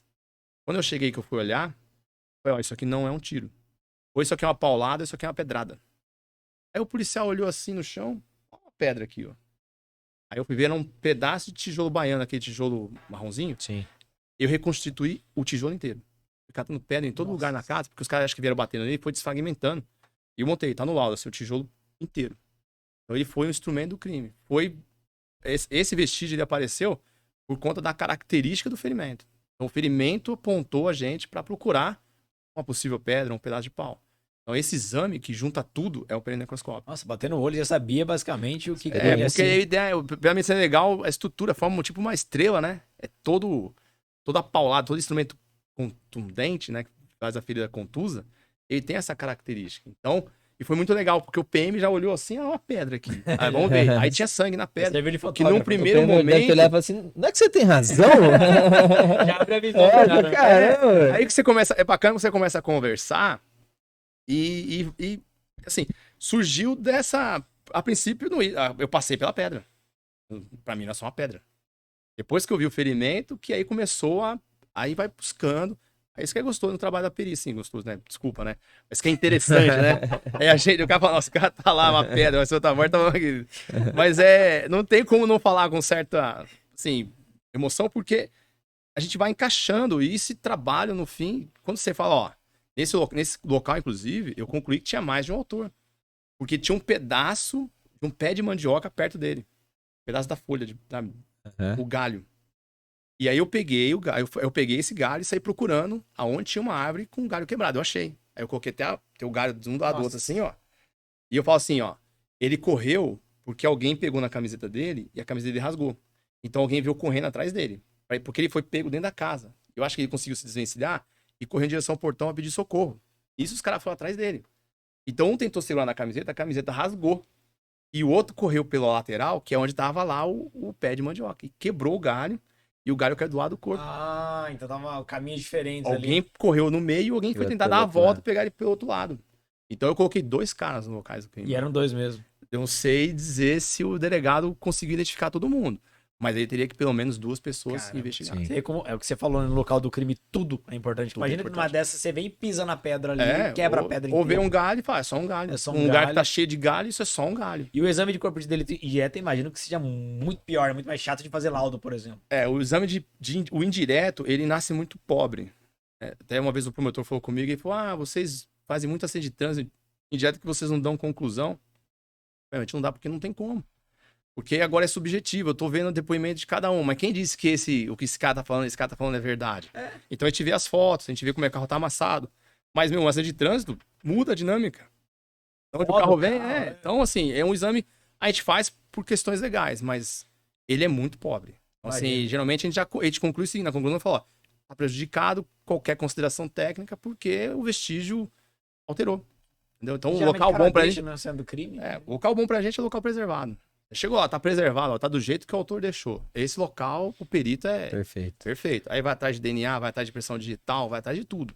E você deu os exemplos até os mais comuns. Você falou de homicídio, você falou furto, roubo e tal. Mas se a gente parar pra analisar, cara, tem tanto crime. Por exemplo, lavagem de capitais. Aí o cara, crime contra a fé pública, o cara falsifica dinheiro, falsifica papéis. Então é tudo mesmo, né? Passar por essa análise. É claro que não é arroz com feijão todo dia do perito, mas vira e mexe deve aparecer algum documento falso. Documento é bastante. Lá na equipe do trabalho tem uma perita que tem mais de 20 anos de experiência em documento. Então os documentos é ela que faz. Ela tem aptidão pra isso, apaixonada. Chama de documentoscopia. Então ela faz esse exame. Então é assim, ela é uma sumidade. Agora passou a ser o núcleo que tá fazendo, mas por muitos anos ela fez na equipe. Pode ser que o núcleo meu depois não tenha perito para fazer, volte a fazer na equipe. Mas já fez cédula de euro. Nesse caso, a gente tem que pedir o quê? Tem que pedir uma nota original. Porque aí você compara os elementos de segurança. O trabalho do perito vai fazer isso. Ó, esse aqui é a nota de 50 euros. Original. Aí você vai comparar com a outra aqui. Apesar de algumas vezes, só de colocar luz UV, você já percebe que não tem brilho, né? O papel de segurança não tem brilho. É escuro no luz UV. Então, assim, alguns exames... Mas se você for analisar tecnicamente, você faz comparando um padrão. Esse aqui, vamos supor, um selo do cartório. Pede o selo do cartório original, compara, vê os elementos de segurança, vê se é verdadeiro ou não. É fantástico. O universo é gigantesco. Se o Ramon tivesse aqui, você falaria, eu quero ser perito. Eu tô no lugar dele, tô pensando nisso. Pensando bem. Então. A Luara que tá ali, ela ia começar a estudar pra perito, certeza que ela tava pensando assim, puxa vida, vou voltar a estudar. Eu falo, assim, se essa história te instiga, fala, poxa, pode estudar, eu tenho certeza que não se arrepende. É um trabalho que, por mais que você esteja ligado a muitas coisas ruins, se você tiver estrutura, família, e você desenvolve um trabalho, e eu conheço peritos que são assim, final de carreira, e você fala, você faria outra função? Não faria. É legal eu isso. Aqui. Eu escuto muito isso, geralmente os convidados que são da área de perícia, né? Perito criminal e fotógrafo. Os caras não pensam em outra carreira. Não pensa. Veio aqui o Daniel Modesto, ele fala, né, que ele passou para escrivão, fotógrafo, e acho que tava testando para os concursos. Depois que ele entrou na função de fotógrafo, vou aposentar aqui, acabou. Cara, realmente, é diferente de outras carreiras, né? Geralmente quem passa pra Polícia Militar, mais como praça ou outros cargos, de repente, o cara já vai pensando em outros cargos, outras carreiras, vai mudando a visão. Nessa área, vai até o final. Você se sente já realizado nessa carreira, vai até o final? Totalmente. Espero continuar nela no plantão por bastante tempo. Tem muito tempo ainda, né? Apesar de, assim, eu tenho de tempo de serviço público hoje, são 24 anos. Então, assim, você vai tomar o tempo ainda. O tempo da Força Aérea, ele entra como tempo de polícia, né? Então eu já vou, inclusive tô averbando meu tempo de Força Aérea, eu vou ficar com 24 anos. Então, assim, os benefícios da polícia eu já vou estar em breve completando. Mas eu penso, assim, trabalhar o máximo que o corpo aguentar, né? Sim. Entendeu? Aposentar. Eu tenho um colega que não veio de aposentar. Ô, você vai fazer o que em casa? Se a importância tá ali, fazer esse trabalho né? Vamos continuar fazendo, né? Meu pai tinha um colega, meu pai já aposentou, mas ele fala que quando ele tava chegando nessa fila pra aposentar, ele aposentou como tenente da Polícia Militar. E ele fala que tem uns caras que viviam tanto da profissão que não conseguem lidar com a aposentadoria. Aí ele falava que era comum o cara aposentar e dava um mês, o cara voltava assim do nada e sentava. O que você tá fazendo aqui? O cara olhava, não sei, minha mulher tava enchendo o saco. Nas Forças Armadas, Diego, isso é muito comum. Tem até um apoio. O pessoal da reserva. A PM tem também esse apoio. Porque o mundo do cara é aquilo. Daqui a pouco o cara arranca a farda, ele passa a ser nada. Desculpa falar, eu lembro quando eu saí do quartel, eu saí do quartel num dia, no outro dia seguinte eu voltei. E eu fui passar pela guarda. Então a guarda levanta a cancela, senta com o seu carro. Quando ele biquei com a cancela, o soldado veio assim, ó, eu vou deixar você passar só hoje, tá? Você não é mais sargento. Você deixa seu carro lá nos visitantes. Você deixa seu carro lá nos visitantes. Aqui você não entra mais, você não é do efetivo. Então imagina um cara que, major, não sei o quê, que tudo não parece com ele. Ele chega lá e... Não é mais nada. Faz uma conta. Imagina o cara que dorme 8 horas por dia e trabalha de 9 a 10 horas por dia e tá aí faz outra. A maior parte da vida dele, até ele aposentar, é o trabalho. Sim. Tá simplesmente matando a maior parte É da vida isso. dele. E as relações de amigos estão todas ali dentro. Todas ali. Todas. O cara, ele não consegue. Porque ele volta lá, até o ambiente com os amigos é um pouco diferente. Então, mas acho que é pra todo mundo, Diego. Eu acho que todo mundo, quando É aposenta, difícil. eu acho que essa transição não é fácil. Uma ruptura. Eu fiz esse curso com meu pai, essa transição. E eu acho que são 6 meses, tem psicóloga, nutricionista. E eu assisti tudo que eu ia de curioso lá. Meu pai deixava, me levava lá. Eu achei o máximo. Aí eu comecei a entender a realidade da galera que vai aposentar, vai largar da profissão. E tem uma galera que não consegue lidar bem com Não. isso mesmo, né? Tem umas atividades no Hospital da Aeronáutica lá em Santana, lá em São Paulo. Tinha lá umas atividades de pilates, yoga. Ficava lá, o pessoal ficava lá, um com o outro, brincando, fazendo, pra ficar perto de alguém. Porque senão, Pira. dedicar, pira. O homem é complicado, né? O que a gente é, né? A gente é o que a gente faz, é nosso Isso é o que trabalho. faz. Entendeu? Agora que você tá fazendo o quê? Nada. Em todo contexto, o cara quando vai aposentar, a família os filhos cresceram, tá tudo diferente, vai voltar pra cá. É o senhor que você falou, o cara volta, a casa tá vazia, quer sair, quer ir pra rua, quer ver gente, né? E, Edu, a gente já tá caminhando pro final, sei que você tá com tempo aí, mas eu queria que você divulgasse suas redes sociais, você trabalha com rede social como professor Então, e tal. eu tenho o Instagram, que é a ferramenta que eu mais uso hoje, é o meu Instagram, Prof. Edu Tavares. Posto bastante conteúdo de matemática, faço lá uns reels lá, posto bastante desafio de raciocínio lógico. E no YouTube eu tô postando conteúdo sempre resolvo. Desde que eu comecei a trabalhar com o mundo online, eu resolvo as provas. Então meu YouTube já tem bastante resolução de prova, inclusive amanhã, né? Não porque sei quando é que vai pro ar, né? Mas também tem a prova de soldado e eu vou sempre faço a resolução. Assim que sai o caderno de questões, eu já resolvo. Então acabo entregando o gabarito pro pessoal antes. E tem sido muito útil. Você percebe que tem um alcance legal. Sim. E minha intenção é também trazer mais conteúdo agora específico. Questões de matemática, questões de raciocínio lógico, explorar isso dentro do YouTube e futuramente lançar uns cursos, de repente, aí em parceria, né, com... Bacana, com a Opa, gente aí. parceria, tá aberto aí. Eu vou deixar todos os links na descrição pra Tá bom. galera te seguir.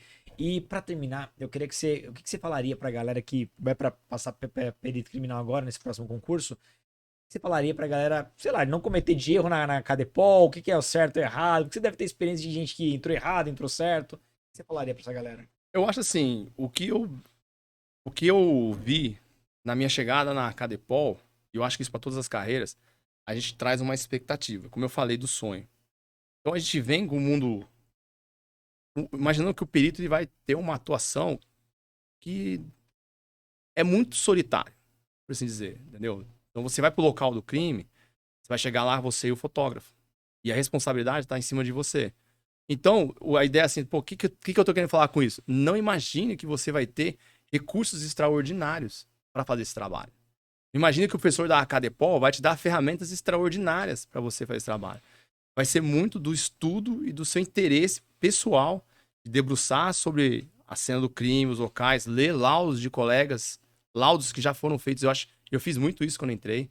Eu ia muito atrás de ler laudo.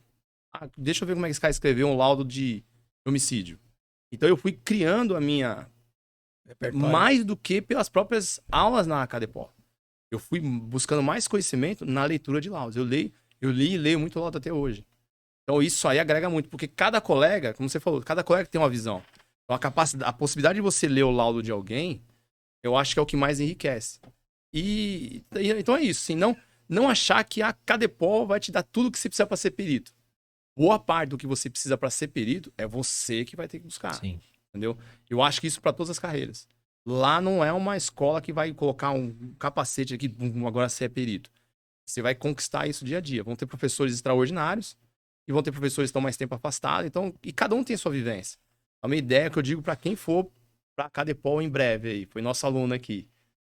Vá motivado e vá atrás de você. Compre os livros da perícia, compre os livros que tem a bibliografia no Brasil hoje de perícia é extraordinária. A Millennium faz livros extraordinários. Compre os livros e leia bastante laudo. E cole com os colegas mais experientes. Eu lembro quando, na época que eu comecei, todo o laudo que eu fazia, eu entregava para 2, 3 peritos. Lê esse laudo aí para mim. Eu lembro até hoje a diretora, a doutora Aline, ela leu o meu laudo uma vez, ela falou assim, o seu laudo tá muito bom. Mas por que você quer... Por que você usa essa palavra que salva o melhor juízo? Eu Deixa uma falei, dúvida ali no finalzinho. eu falei, não, é porque na academia falam que essa palavra é legal, porque ela, tipo, te isenta de... Se você falou alguma besteira, ela falou assim, não tem melhor juízo que o do perito. Você pode arrancar essa palavra de todos os seus laudos. Não tem nenhum juízo que seja melhor do que o seu juízo no laudo. Amanhã, depois alguém questionar, você explica por que você escreveu isso. Mas não faça isso no seu laudo. A Força tá tirando toda a importância do seu laudo com a palavra que... E eu fiz isso por quê? Porque eu vi um colega falar. Graças a Deus, eu escutei dela. Hoje, nos meus laudos, eu penso da maneira como é bem. Não tem melhor juízo. Não é sendo arrogante. Sim, sim. Não é sendo arrogante. Mas se você se debruçou sobre aquilo lá, estudou, analisou, que juízo é melhor que o seu? Pode ser que exista um juízo melhor que o seu? Claro que pode. Mas alguém vai ter que apontar, ó. Espírito fez essa consideração, mas ele interpretou errado esse vestígio. Aí você reconsidera isso, né? Isso não é mágico. Então você vai lá e reconsidera, não tem problema nenhum. Só realmente eu já teve casos de colegas que fez uma conclusão que depois não era bem aquilo. A moto mudou tanto de posição que inverteu a dinâmica. E ele não tinha recurso, ele tinha ele e o cérebro dele. Depois pegou uma imagem numa câmera, mostrou outra coisa. Aí, o que ele fala? Pelos vestígios que tinham lá, a conclusão que eu cheguei é essa. Mas ok, tendo um contato com as imagens, eu reconsidero aquilo que eu expus no laudo e tá tudo bem, não tem problema nenhum. Então é isso que eu digo pra vocês que vão se tornar peritos, é isso. Tenham noção de que vai depender muito do interesse de cada um de vocês.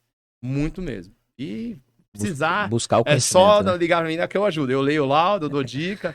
Ninguém tá sozinho, não. Ainda mais meus alunos. Meus alunos e minhas alunas vão estar sempre... Inclusive, dos alunos aqui do DP Concurso, no dia da posse, eu vou estar lá na Você casa. vai estar lá? Eu vou estar Aí lá. Vai sim, marcar de Diego. junto, então. Aí sim. Vamos Bacana, junto lá, assim. show. Quando tiver a oportunidade, passou aí a primeira colocada, eu sei qual, acho que é tem uma menina que é a primeira colocada de Ribeirão Preto, eu acho. Falando nossa aqui, a primeira colocada lá. Nós tivemos o cara que foi o primeiro colocado no geral do estado. Só que na de títulos ele caiu pra 5º lugar. Mas quando somava objetiva, discursiva e oral, ele ficou em primeiro. Certo. Aí por causa de títulos ele caiu, né? Nosso aluno também. A gente tem uns alunos que estão bem. Não, O os próprio alunos- Lúcio foi muito É. bem colocado. Não, eu assim, as pessoas que eu falo, quando eu acabei falando que tava dando aqui, eu penso, nossa, parece que eu sou o melhor professor do mundo. Você dá um dia por isso? Sim. Pô, mas só pelo que você falou aqui, que você tem uns diferenciais, a gente vai bater no peito e falar que a gente tem o melhor professor. Pode porque- ser, eu vou me esforçar. Com Vou me certeza. esforçar pra melhorar ainda mais o material que eu tô entregando pra vocês. Se Deus quiser, vai fazer a diferença. A gente vai ter bastante aprovado. Se Deus quiser, vão sair os cargos de ensino médio Pô, e a gente vai massacrar. e a gente só tem elogio, hein, professor? E, pessoal, sigam o professor Eduardo, porque, com essa didática toda e com esses bisus aí pra encurtar o caminho. Ah, vai. Cara, vai, esse é o vai dar. diferencial hoje em dia, ganhar tempo na preparação. O cara que ganha tempo, ele vai sair na frente. É o que eu falo. O meu aluno não tem dificuldade em matemática, ele tem oportunidade. É. São 10, são 5, são 8 oportunidades. E se me contratar para dar aula de raciocínio lógico, vão ser mais 5. Ih, já tá fechado, professor. Mestre, foi Tá um bom. prazer enorme. Que Prazer papo foi bom, hein? meu. Caramba, que papo bom. Fechou, Edu. Gostei, viu? Obrigado, Gostei de viu? conhecer vocês Prazer aí. se ver A você. gente vai falando por mensagem, vai ver só a fotinho do WhatsApp, agora tem rosto e O contato, tudo. né? É Muito diferente, feliz, né? é muito legal. A casa é Legal. sua, aqui a gente tem uma política. Sempre que o professor quer voltar para um novo episódio, já vem com um episódio temático. Então, se você tiver ideia, Diego, vou fazer um episódio só voltado para raciocínio lógico para concurso, matemática para concurso. A casa é sua. Querendo voltar, quando quiser, só me passar a data que a gente já. Um já dia eu ajuda. venho pra cá pegar umas férias e venho gravar um curso direto aqui do estúdio Pô, de vocês ó, aqui. Fechou. Tá marcado. A gente até prefere. É. Vem gravar aqui com a É, gente. grava até pro, prefere. eu quero ter uma, né, eu vejo lá os outros professores, fico, poxa. É quem mora aqui perto. É, então, poxa, não podia ser eu também gravando uma Pode aulinha lá. vir. A gente fecha o hotel pra você ficar aí. Então já, tá bom. Já vai ser um prazer recebê-lo. Então tá bom, gente. Muito Legal, obrigado. legal. Pessoal, obrigado pela audiência. Um Valeu, grande abraço. galera. Bom estudar a todos e até a próxima. Valeu!